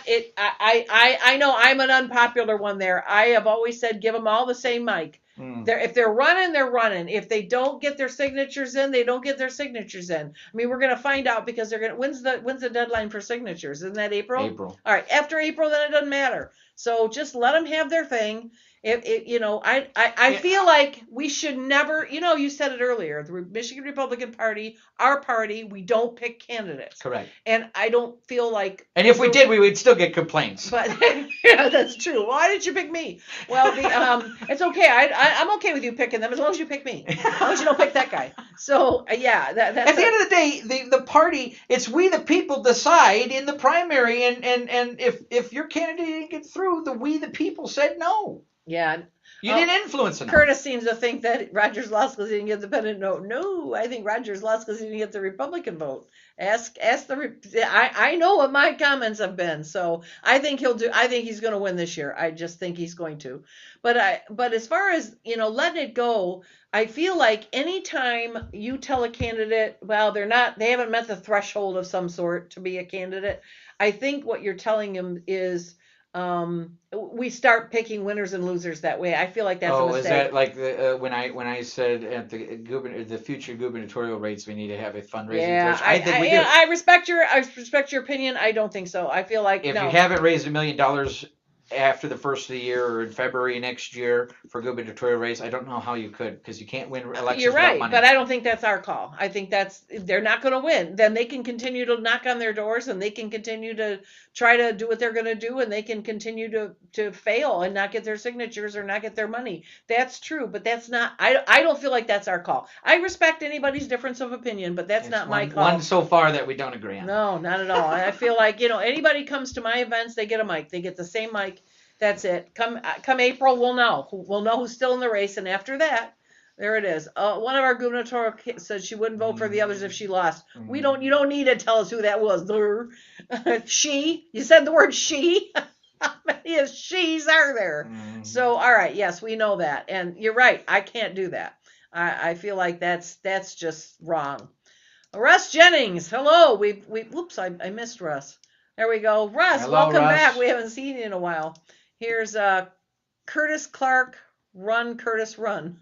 Okay. I just may run for office. Why not, Curtis? We'll give you a microphone too. Run for governor. Everybody's running for governor. Okay, let's just do it. We have 6. What's 7? Let's go. Come on. Why not? Have fun. Standards for delegates and not PD BOR. Oh. What does PD BOR mean? Precinct Delegate Bill of Rights. Oh gosh, she brought it up. Should we talk about that? Who's she? Or he? Sorry. Who's he? Jason brought up Precinct Delegate Bill of Rights, PDBOR. I thought somebody else did. Okay. No, we don't need to turn the MRP into a kangaroo court. Our only job is to raise money and get Republicans elected. Mm-hmm. So, Jason, are you saying that we should not? We should have standards for delegates and not a Precinct Delegate Bill of Rights. And so, for the viewers that don't know, one of the things that the policy committee. All right. Well, tangent. So the state committee has a policy committee, and they've spent since May 1st focusing on this idea of precinct delegate bill of rights. And when I first heard about it as being an ex officio member, I went on the May 1st meeting and I said this, and I read it, and I said this is not a delegate bill of rights. This is a delegate bill of immunities. And it focused on, delegates can't be removed by their county parties. Basically, it's setting a standard for all counties to all use the same rules that their thing. They can't remove. It came out because what happened in Kalamazoo and what happened in Hillsdale, and 6 months later, they've come up with this new Bill of Rights that changes the state bylaws so that there's an oversight committee, one person from each district that will be represented in this oversight committee to say, if say you kick out somebody, that person can appeal to state committee to this oversight and say, you didn't do it right, or yes, you did it right. And it's 13 people not from your local area. At the end of the day, we are all the counties are private political entities, and they can be managed by their own bylaws. Agreed. We've proven that. The grassroots technically proved that in Kalamazoo in the court case, that they said that they Kalamazoo could have their own bylaws and it could stand. And yet we're trying to take control and act as every single county is a subsidy of the main thing. And that's just not the case. The local parties are your local control, your safeguards for the state party. I am totally against it. I'm not going to vote for it on state committee on December 6th or any time it pops up. I refuse to, because the grassroots really hate me for saying this, because they've been misled to believe that the party needs this thing, and they want to also bring up the Hillsdale in there. They put in that the county parties all across the state will use the same allocation amount for delegates, where the county party cannot adjust, the county chair cannot adjust the allocation amount for the amount of delegates. They want to standardize it because they want to just have it all open, and they claim that the chairs are manipulating the vote and bringing it down to prevent people from getting in. It's what happened in Hillsdale. It's a controversy. No. It's ridiculous. At the end of the day, the county parties need to protect themselves and have their own bylaws. Okay, they protect us from this from those infiltrators getting into the state party. And then for my example, I'm against it because in our county we remove, and I hate bringing up Goshen again, and they're going to be like, Goshen again, but it matters. We removed 13 elected officials, not from the party, but from their elected office that have been on office for 20 years. Pillars of the community. We've done that here too. And they could take revenge. One of the people who were always going to the RNC, that's how popular this person was that we removed. The RNC committee woman, or not committee woman, but they would go to the RNC convention. Was always elected for our district. But anyway, pillars of the community, we removed them. They could seek, 2026 is the first time they could seek vengeance out on the party and take revenge and recruit a bunch of them and their friends to take over the party. These people sold out our community to the Chinese Communist Party with Goshen and went against the will of their constituents. You think they should be delegates? No, we're not going to allow it. We're going to kick them out. Sorry. And then what would happen is if they went and appealed to state committee would say, you're not allowed to do that, blah, blah, blah, or decide, yes, they can be kicked out. I don't need to ask state committee what we can or cannot do in our own party. We're each a private political entity. We're governed by our bylaws. The things that the state party can do is when we're doing things like conventions for state convention, for the county conventions that elect people to go to the state convention. That's the extent of state committees' control. For a party that believes in less government and local more control. more local control, this should not be an argument. It is. That is what we're focusing on for some reason. That's what a large portion of the grassroots are focusing on right now. Instead of strengthening our party and standards, we're creating things. We need to create a delegate education. Yes, that's true. Before we do rights. Yes, I agree with you. John Smith, thanks for the discussions. You're welcome. Randy, thank you for voting no on that. Yes, that's exactly true. What else have we got here?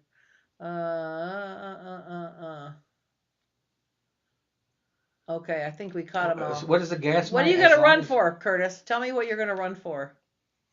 I'm curious now.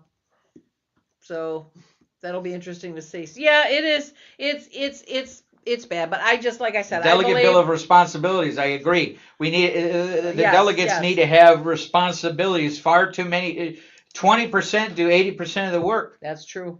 But you know what? That's true in the Rotary clubs. That's true in a party. But why are they delegates then? Or is it purely for the takeover? Well, I told you. I think there's two kinds. There's those who they think they want to be involved, and they think that's the way to do it. But then in our case, for a while there, they would join, but then they would never be contacted, reached out. Now we've got Sharon Lalio and Connie Robinson and Marcia Dix, the dynamic trio there, that they put on all kinds of events for our delegates. So our delegates are getting more and more engaged. And you're running for state senate, Curtis. Where? What area? So, and who are you going to run against? So that's what I want to know. So anyway, so that's where I think, and then you've got, but they don't know what to do. They're not being reached out to. And then you've got those that get recruited by those groups we were talking about, that they want to control who's in the party. So they think they can do better. Yeah. And you're talking about the Tea Party. When the Tea Party did that, it's funny because when that happened in our party here not too long ago, I had some members say to me, I wasn't the chair. I know, this was like a couple years ago, and I had some members tell me that they just came in and just doesn't matter how much work we put in, how much this. They think they can do better. And I looked at them and I said, but that's exactly what you did about 15 years ago when you came in with the Tea Party and you booted out that same group.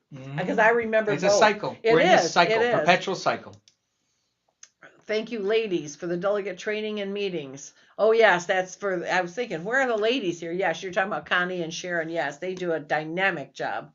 They do. So we have, John wants to know, is the delegate title a state party position or role, or is it county? It is county. It's county. Actually, it's county.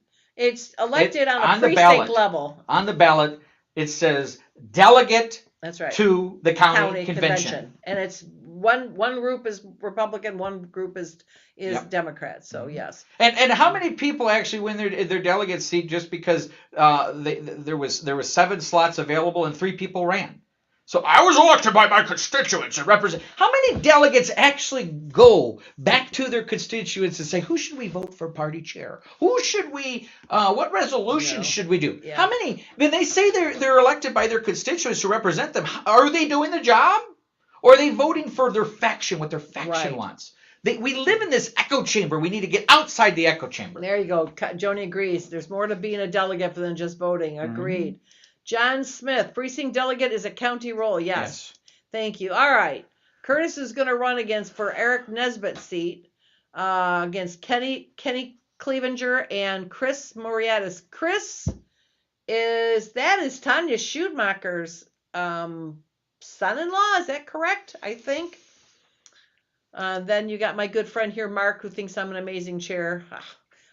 When I got people like you teeing this stuff up, Mark, how could I lose? So, or write-in voted for themselves. Yes, yeah. You can win with 1 vote if there's open seats. I know. It doesn't make any sense to me. They've taken it as if they're a sovereign citizen. They're like public. It's not. First of all, it's not public office. You know how many delegates have called me or county? Anyway, they've called me and had this debate with me, and they actually believe that they are in public office. The delegate slot is public office. It's not. It's not. It's not. If it was, then you would file a campaign finance report and you wouldn't be able to run for another position on the ballot. I had a very, very nice lady call me, probably summer, late-ish summer, July-ish, maybe June-ish. And she wanted to know, she called to tell me that she was having a great deal of trouble with one of my precinct delegates. Okay, tell me about how is my delegate giving you trouble? I mean, never, ever have I ever thought about it. So I thought, I mean, never have I heard that. Nobody's ever told me, how do you have trouble with a delegate? So I asked her to explain it, and she was talking about a local issue regarding getting roads done, and this was coming out, and this guy was coming out and telling her, well, as a precinct delegate, I say this, this, and this, and I said, well, you need to know that a precinct delegate's role is to vote in 2 meetings a year, possibly more, but that's it. They're supposed to represent get the issues to the county. But they have no authority anywhere except as a voter on 2 private meetings. That's it. Mm-hmm. So, this is not like he was. Well, the precinct delegate Bill of Rights overrules that whole thing. What? They're the ones that pick the EC members and choose how many EC members. I know, but they're choosing how many are on there and whether or not you have statutory members. Yeah. This is the crazy thing. No. So there's a lot. All right, everybody watching this, that's a hell no. So they want to. They already get to pick up the. Pick the voted. They get to vote in half the EC. They want to choose how big the EC is and who is on it, whether or not it's statutory. And so there's some logic behind why there's statutory members in there to begin with. Yes. Okay, because the precinct delegates are elected by their local precinct. The people who are statutory members are elected by their entire county. It's not the township officials. It is the county officials, the sheriff, all those things. And they are elected by the most amount of people. At least part of the county. Well, yeah. They're elected by more people than the precinct delegates, so they should be more vetted. And if they are rhinos and they end up there, then you didn't do your job as a precinct delegate to make sure that people are educated.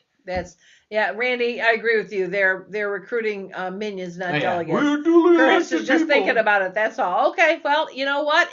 I'd be interested to hear what you think. What about running for state rep rather than jump right into the Senate? We need a candidate for CD3. Are you in CD3? Run for CD3. What's CD3? Congressional District 3. You don't have anybody there? I'm not allowed to pick anybody. If I pick somebody, it would go against the bylaws. I didn't know I meant you don't have somebody to run. That I know of. Okay. And if we do, I apologize. I haven't heard. We the people duly elected. Oh my God. Somebody blind typing. Okay. Well. No, it's sarcasm. Yes, I know it is. Okay. Yes. So, yes, I did not. The turnip Trump I fell off of was not yesterday. Trust me on this. Anyway, so the I'm gonna get so much hate mail tomorrow, and it's gonna be all there because I know, but they're gonna no, they're gonna yell at me. Move that mic away from him. My God, he's breaking our eardrums. Sorry. I had an energy drink before getting here. Don't do that again. No, I'm gonna have you. Like a cup of, I don't usually allow drinking out of any kind, no beverages on this, but we're gonna make an exception. If you were gonna give you like chamomile tea, maybe put a little rupee. I'd like to have fun. I just say it the way it is. That's all right. No, we're all right. I just needed to move that mic. That mic's really sensitive, and you get going and you start pounding the table. Yeah, I'm sorry. I'm passionate. Blame it on me, Chris. Randy, we blame everything on you, Randy. You got big shoulders. Randy, you need to come out here. You need to, because I've got something for you. I told you this before, so just so you know. So anyway, all right. Well, you have anything more you want to share with us? Okay. More swag. Yeah. More swag. So I constantly hear people talking. They use buzzwords, okay? Everybody claims to be a conservative, and I'm not disagreeing, okay? But we have, since the Ron Paul Tea Party days, the word conservatism and conservative has been simplified down to fiscal responsibility. That's it. Everyone thinks, I'm a conservative. It means fiscal conservatism. And everybody forgets about Russell Kirk and the conservative mind. Russell Kirk was the person who wrote the book, The Conservative Mind, this book, and created the conservative movement that brought us Ronald Reagan. And it is far more than fiscal responsibility. And there's so many people that don't even know about this and what conservatism actually means about tradition, moral order, family values, community, all these things that we hold true, and they have basically boiled it down to fiscal responsibility, and that means I'm conservative. And so I highly suggest that if you're conservative or think you're conservative, read more about conservatism and the history behind it, because conservatism, with the modern the conservative movement, with the conservative mind, this guy, Russell Kirk, is actually from Michigan, in Mecosta County. He wrote the book in 1952 as a dissertation for his doctorate of letters. He's the only American to ever receive a doctorate of letters from somewhere in the UK. But Annette Kirk is his wife. He died in 1984, but she has the Russell Kirk Center for Conservative Renewal or whatever. It's in Mecosta County. It's it's a think tank. It's a think tank for conservatism right here in Michigan. And people don't even know about it, that the conservative movement that brought us Ronald Reagan and others, Barry Goldwater, others, came from the conservative mind. You need to learn that. Did you know that? No, it's true. No. I mean, but everybody says they're conservative. Is conservative just fiscal responsibility? No. Okay. No. But how many people say that it is? How many think that it is? Well, if you're conservative, and I think it's part of the equation. If you have fiscal responsibility, but then you're light on the other stuff, well, how did we define that? I already said that. Here we are. There we go, that Bill Purple thing. You're generally fiscally responsible, but, not so much the other stuff. Okay, that's where we go. Sorry. And next book that everybody should read is... Oh, wait a minute. We got comments here. Oh. Just lighten up there, mister. Whose show is this? Yours or mine? Mine. The two of you are very funny. You're just louder than me. And, I'm going to tell you something.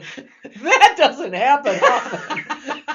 Joni, my very good friend Joni, I'm looking here. Joni knows me. How many people are ever louder than me? I'm having a great time. This is awesome. I've never been to the Livingston County headquarters in this podcast. What? Livingston County headquarters. Easy for you to say. LCRP, man. Yeah, there you go. All right. You were very funny. Okay. Look at the back-to-back. We should be entertaining people. Okay. Jason loves the podcast. This is great. Yes, good. we have a good time. Maybe now, we should do this more often. We should do this more often. Here. Give grassroots updates. There. See right there? Join. That's what I say. If you love this, join our party. We do this. I mean, this is what we like to do on this podcast, and you really see the laugh when I start kicking the next one. Next one. Next one. Let's see. Haha, Chris doesn't need it. That's because I already drank one. Oh my God. You didn't know that. What didn't you know? God, no, that's like 5 comments ago. What didn't you know? What does that mean? Wait. No, he's talking about he didn't know about the conservative mind. Okay, and he's the most vocal person about whole constitutional conservatism, but he doesn't even know the history. No tacos for you either, Curtis. That's just how it goes. Chris has brought us to a different level tonight. Are you talking about volume level? Or I'm sorry. I'm very passionate. I'm all right. I'm very passionate. No, I get it. I just moved. That's just a big old. I'm gonna put one of those. I'm gonna get you a better mic. No. That mic's just fine. It's very sensitive. That's all. No, I'm just teasing you. You're doing fine.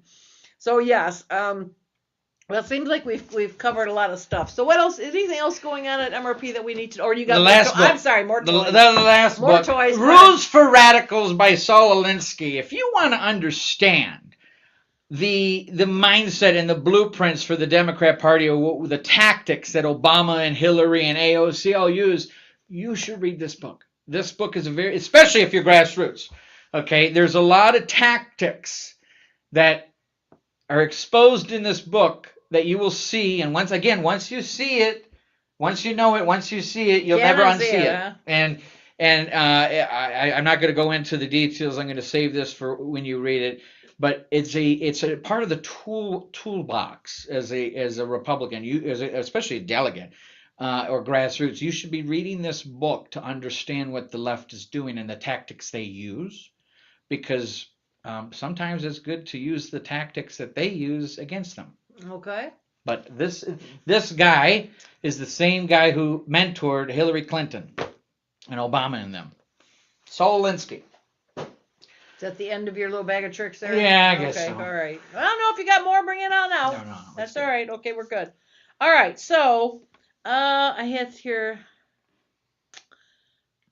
So precinct delegates. Let's talk about precinct delegates. You talk about that being an increase of precinct delegates. God, it's weird to go back to being serious now. Oh, that was like over an hour ago when we discussed that. I know, but I write it down so I can see it. Good. So, precinct delegates, you say that's a mark, an increase in precinct delegates is a mark of the grass. I would what say, specifically are you, first of all, don't answer my question before I ask it. What specifically are you doing as grassroots chair to increase the number of precinct delegates? And once we get them, what are your recommendations on what we do with them from there? So there are areas, there are open delegate seats that should be filled for the most part if the county needs to fill. Like, for example, my county, we only have 13 people going to the state convention, so why do we need to have 500 delegates? It doesn't make sense because there's no reason to fight over it. But there are other areas that have open ones, and they're having a hard time filling alternate slots sometimes. Sure. And so there are areas that we need improvement on, and we need to fill slots with people that are actually, when I come across people that are engaged, I see all the time at AFP events that are not actually part of the party, or if they want to be engaged, they just never knew how, because I was one of those people that I've always been a Republican all my life. I thought the other side was very crazy, even in high school. But I never knew how to get engaged because the party doesn't do a very good job at recruitment unless you're part of the takeover recruitments. But we need to recruit delegates who are engaged and want to be involved and are focused on winning and taking back our state. So that's like a thank you, Captain Obvious kind of statement. Yeah, there. it should be. It should be. It is obvious. Now let's get to the verb, Herb. How? What's your what is your role in grassroots to help that happen, or what can you do with local counties? I am meeting with people. Anytime I'm meeting with people, I always have a stack of precinct the FDs in there. Okay. And if I meet them and I vet them and I'm talking to them, they want to be engaged. They know some history. They know the things. They're not going in blind, and they're not just angry. They're not an angry bird. Then I present it to them. I say, well, have you ever thought about it? And if they do, then I tell them to go to their county meetings. Right. Get involved now, not wait until you've been elected, or if you're going to be elected, or those that don't get elected just disappear. I mean, get engaged now. There's nothing wrong with being a guest member, paying dues, and learning the ropes. I mean, the ideal is supposed to be that the delegates are the volunteers. And so that's, again, with the precinct, what is the other metric of making sure these delegates are helping. If you're a delegate and you're not helping at all, I mean, heck, driving around and recording where the signs are. That's one of the databases I'm creating is making it so that we know from a bird's eye view that there's a lot of Republicans over here, and there's through the signs, but there's no Republican signs over here, just a bunch of Democrat signs. We should be putting signs over here. At minimum, if you don't want to door knock, that's fine. If you don't want to call people, that's fine. Right. At minimum, take notes of where these signs are and tell us where they're at, so we can properly put signs and meet areas we're not meeting. These are all, there's so much you could do and contribute, and there's a lot of people that don't. It's always the same people that are contributing, and everyone thinks there's a conspiracy of it's a gatekeeping. So there's some of that. Not here. But in the most part, we're struggling to get volunteers. Right.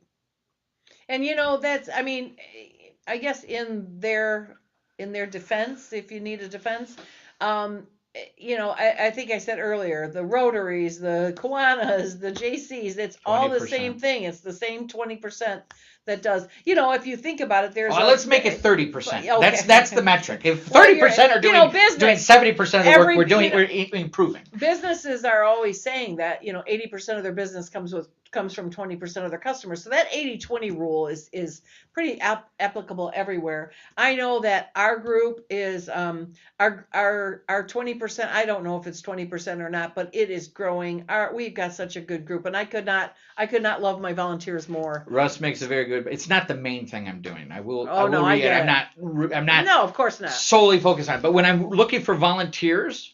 Yep. And I look through the data, and there's this person's a hard Republican based on the data that I have, and they're not a delegate or anything, and they actually want to volunteer. Well, okay, have you thought about it? That's Here, right. Sign up. That's a good That's how point here. I And approach it. Russ has a very good statement here, thinking that Michigan Republican parties waste a lot of resources trying to recruit precinct delegates. There's no Yes, resources right now. It's I said, well, we live in Livingston County. You didn't hear our great commission, the way we're run here. I suggest mass recruitment of volunteers first, then approach them. Well, that's kind of what I'm doing. That's kind of what I'm doing. It's also part of my job is volunteer recruitment. Scott, give him a taco. He gets tacos. Yes. If you approach my Republican voting neighbors with the process of becoming a PD, you're going to chase them away. Yes. Bingo. Yes. That's true. That is very good. Yeah. Good advice. Absolutely. And then we have our commission chair here that says, "Make America gobble again." Happy Turkey Day 25. It's Turkey Day Eve. It's Turkey Day Eve. Yes. It's not Turkey Day. Our Turkey Day's tomorrow. That's why he said that. I see. Okay. As a precinct delegate, he talks to the citizens often in Highland Park. Both, yeah, because you got 3 Republicans out there. I mean, come on, you come over and come to our neighborhood, big boy, and see how hard it is. Not $1,500. Yeah. I also go to a lot of city council, school board meetings, and we appreciate. Do you report back to your county party and tell them what's going on? No, because if it just goes to you and he comes on here and he tells us every single week. He does. Ask him. In Michigan, precinct delegates, often just called delegates, thank you for that, are technically county level positions, but they exist because of state law and the state ChatGPT response. party structure. Here's the clean breakdown. Short answer: precinct delegate is a county level party role created under state law, but governed by both the Michigan Republican Party and the county party. Where the role comes from, It's Michigan a election. ChatGPT response. I'm looking here. No, John put it on there. I'm reading it. Where the role comes from, Michigan election law, state law, the legal existence of precinct delegates is defined. Yes, you ran out of room. You goofball, you. Okay. Yes, he does. Thank you, Mark. We That's appreciate good. that. You are part of the minority of Yes, precinct yes. Well, delegates. he's a party. He lives in Wayne County. As Oh, a okay. Republican, he's a minority. Now, what you should He's be doing comfortable in that role. is training other people to do what you're doing because we need more people doing that. Both the rest of the Republicans. You're so mean against Wayne County. There's no Republicans there. What is all of District 13? It's not Highland Park. What? Oh, okay. All right. Highland Park. Okay. There's 2 of them there. So I tease him. I'm never mean to Mark. I love Mark. Okay. Mark has a great sense of humor, and I appreciate him coming every week without fail on this show. So and he contributes very, very well. But yes, so precinct delegates, I know we're putting in a big punch, but Russ, I think that was it Russ or Randy? Russ, yes. Russ, you made a good point, and that's true. We need to recruit volunteers. Yes, yeah, and that's part of my job too. We have, I put on, this is going to be the 3rd year in January. I started this 2 years ago with our local party, and this will be our 3rd year, and it has been wonderful that we have we do a strategic planning session. We take a whole Saturday. We get breakfast and lunch sponsors, and we do a strategic planning session. We spend the morning reviewing our last year's goals and everything, and we measuring and putting our data in. And then the second half of the day we break out and we create goals for the rest of the year. So this year, I mean, it was a piece of cake for us. We knew what we wanted. We knew where our boundaries were. If we're going to do this, we're going to do it this way. If we're going to do this, we're going to do it this way. You have to have a plan. We are execute. very, very strategic here. So we're going to be doing ours in January again. And one of the things I think I want to bring up is that we need to have a great big volunteer roundup. Yes. Randy, I think I'm going to steal. Randy, Russ. Russ, I'm going to invite you to it. Simply, we're going to call it the Russ Jennings Volunteer Roundup. Can I come? Yes. Okay. But you got to stand like way over there so you don't yell people. Okay. You're going to intimidate them. Okay. So, all right, yeah. John Smith takes exception to your chat. Oh, that's malarkey. It's fully That's written on his malarkey. side. He used the little check marks. All right, Mr. Vice Chair, I hope you know I'm a former school board member and a former city charter commissioner of Highland Park.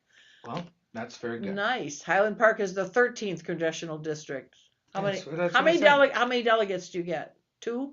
3? I mean, I don't know. I don't know. You'll have to tell me. All right. John, we're just joking with you. Don't worry about it. I'm not. So here we go, John, again. You shush. It'd be nice to have an honest and fun debate on a subject like the Bill of Rights, the pros and cons. Well, that's really quick. No, it's too late. It's going to happen Cons. in All D6. It cons. is all That's cons. terrible. There should no pros for that. Mm. That is awful. That is absolutely awful. So, It's all virtue signaling. It's trying to fix a problem that is not the state party's issue. It's a No. local county issue, Yeah. and they've exploded it statewide into being the issue that everybody needs to care about. And the faction, one of the factions, because their people got removed, these factions statewide. Oh, the Patriots got removed. We got to protect the Patriots. And then I said, I kind of want to implement those county bylaws in my county to protect us against the people we removed. Yeah. And yet I'm a communist for wanting that. That's what they told me. I'm a communist for wanting that. Do you have the communist? I do. You know I guess what? I am. If the book fits. It does. I'm trying to warn us. I'm trying to warn us and protect us. So you That's have to know your why enemy. now we're starting to understand why you carry these books around a little bit better. All right. Now we got it. I think that complaining that you're being called a communist, well, you got that book in your briefcase. You might. That wonders me. Just That a you minute. have to know your enemy. We're working. Here's Mark. He's gonna yell about the 13th. We're working hard the 13th. We're doing better slowly but surely. You're up to 3.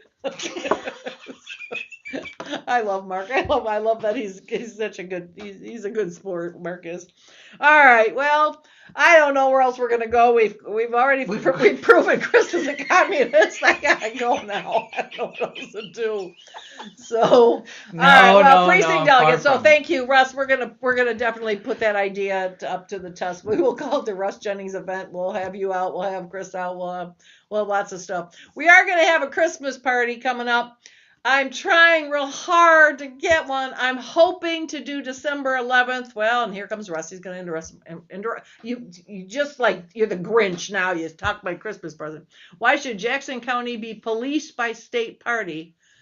Because Hillsdale County party leadership. I mean, we have 83 counties, and about what is it? One or two have a problem. Exactly, that's a 95% success rate across the state. You know what? I guess I don't. I mean, the party is our county parties. They're county parties, and they should be run by the county. Yes. And if counties have a fight about it, then counties need to solve it however they solve it. People were saying, well, I got Tyler over here throwing my computer bag around. If people can be kicked out by their county bylaws, or their bylaws are written a certain way that could create dictators, and it's like, no, that's not the intent. But it's also some of these bylaws are written for individual counties that have these. They are written so there's continuity. So there's not every 2 years regrowing the county infrastructure. Well, I mean, when there was a takeover in Kent County, the party kind of went down the crapper, and then people complained because donors put money to try to fix it. Well, I think, too, that you have a situation, or you have a potential situation where you put a Bill of Rights in and you create dictators at the state level. Oh, that's true. So, what happens if the state committee and of those 13 people and the chair of the whole thing is not favorable to you, and now they're controlling this overseeing committee with all this power to decide if your bylaws are allowed or not allowed, or if you did the process correct? Yeah, that's and I think Russ said it very well. Why should any county be policed by the state party simply because there's a couple issues? You know, if you got a few issues, it's not a statewide issue. Then go fix those issues. But don't. Yeah, I'm really hoping that don't hinder my county's safety and my county's protection or ability to protect and implement bylaws. Aren't there a couple of counties with 2 counties? That's a good question, Curtis. You know, that's a good question, and I've heard of it. I know that at various conventions, there's been battles of no, we're the party. So then somebody has to make a decision. So what is your understanding, Chris, or anybody watching here?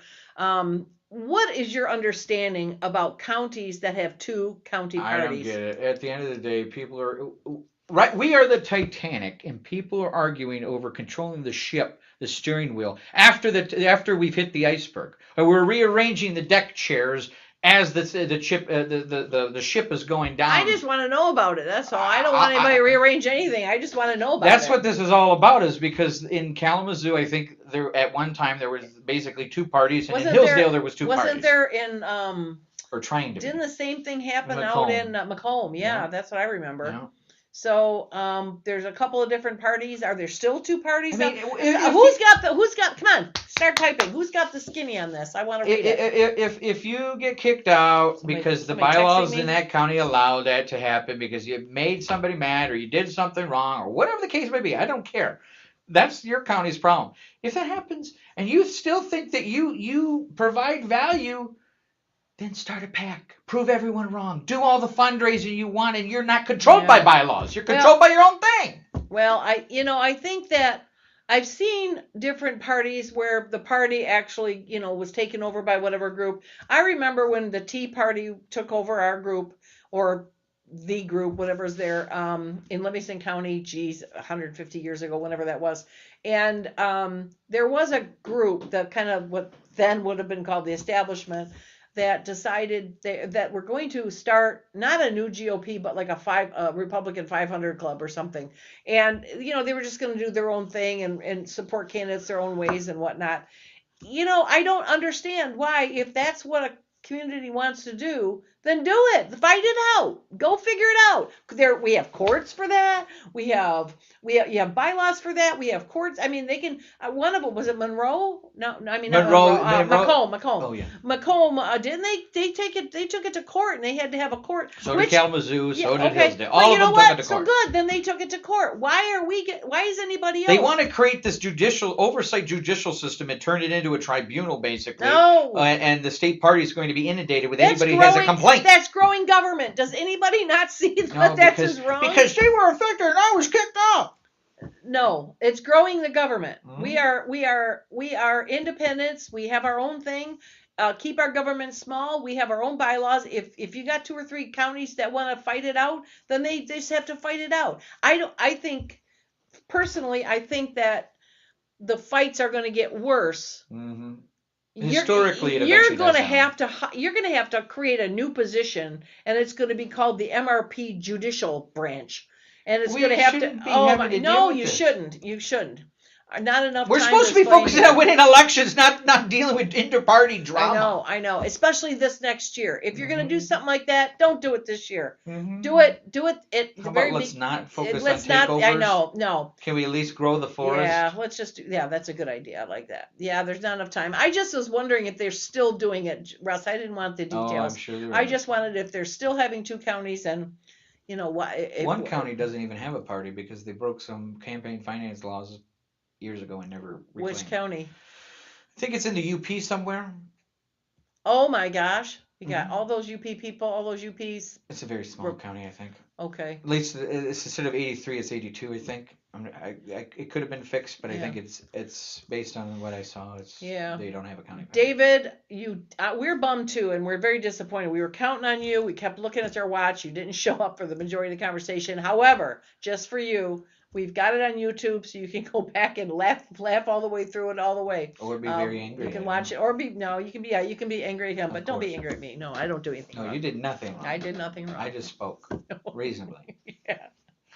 About communists. Spoke. You might not live that down this year. Maybe next year we'll let that one slide. This year we might have a couple more pokes. It does brought some big come on, that was good. That was quick. I can pat myself on the back. That was quick. Good job. Yeah. It was like, you don't need any Red Bull. No, you don't need energy drink. Oh my goodness. So all right. Well, this is we're kind of wrapping up here at 9:17. Tyler's over there falling asleep at my computer. So this has been a long episode. I know it's been a long. Yeah. Well, it's not been the episode. It's long. It's been the second guest. It's been long. It's a good thing. You know what? I was going to start you at 8, but Frank got done quicker, so we brought him in quicker, and it's a darn good thing. Oh my God, we'd be here till 7 o'clock. Everybody else be signing off because they're going to bed. How long? So what time did I get on? At 7. You came on at 7:41ish, something like that, yeah. Almost an hour and a half. I know. That's a long time. So all right, off with you now. All right, so we are wrapping up now. I will talk about my Christmas program I'm hoping for December 11-ish, but I'm looking for a place. Next Tuesday, I will be able to describe it. Next Tuesday we have, and I'm surprised he's not on here. Either that or he's on here and he's on here and he's being very quiet, which that's very surprising. We have none other than our wonderful EC member Ron Gillard, and he's going to come in, and he called me at 7:00 this morning, just fired up about unity, and he wants to talk about it. So I asked him to talk. He wanted to talk to me, and I asked him to talk to everybody. Ron has really got some depth to him. He's kind of quiet at meetings and stuff, but boy, he gets going, and he's got a lot of depth to him. So we're gonna wind him up. We're gonna give him your energy drink next week, and then we're gonna wind him up and let him talk. But right here, this is where you hold up the energy drink to do a promo. Yes. So Ron's going to be on next week, but before Ron comes on next week on December 2nd, we have drumroll Secretary of State candidate Anthony Ferlini. We've had Monica, we've had Amanda Love. I know her last name is Love, but yes, Amanda. We've had Amanda, we've had Monica. So now we're having Anthony on, and he's going to talk about his Secretary of State race and his experience. So that's going to be a great show next week. I don't know. I just hope I'm going to have to call him and say, dude, you're going to have to look at the 25th. You're going to have to up your game here, buddy, because everybody, you cannot do a snore fest after today. So anyway, all right. We have great evenings, lots of super topics, informative discussion, laughter. Safe driving, both of you. Happy Thanksgiving. Thanks, Joni, and we appreciate you coming on every week. All right, for everybody that came and watched and chipped in and made us laugh, thank you for that. And thanks, Chris, for coming out. Thank you for inviting me. See, we're allowed to do that now at the end. Okay. So yeah, so no kicking. So thanks for making the drive out here. We're going to definitely have you out here again. We invite you, Randy, Russ, will invite you out to our Christmas party. We're going to have it out here, and we're going to have a blast. You guys missed the best party of the year. We had our Ronald Reagan Day, cowboy, barn, square dancing, line dancing, square dancing.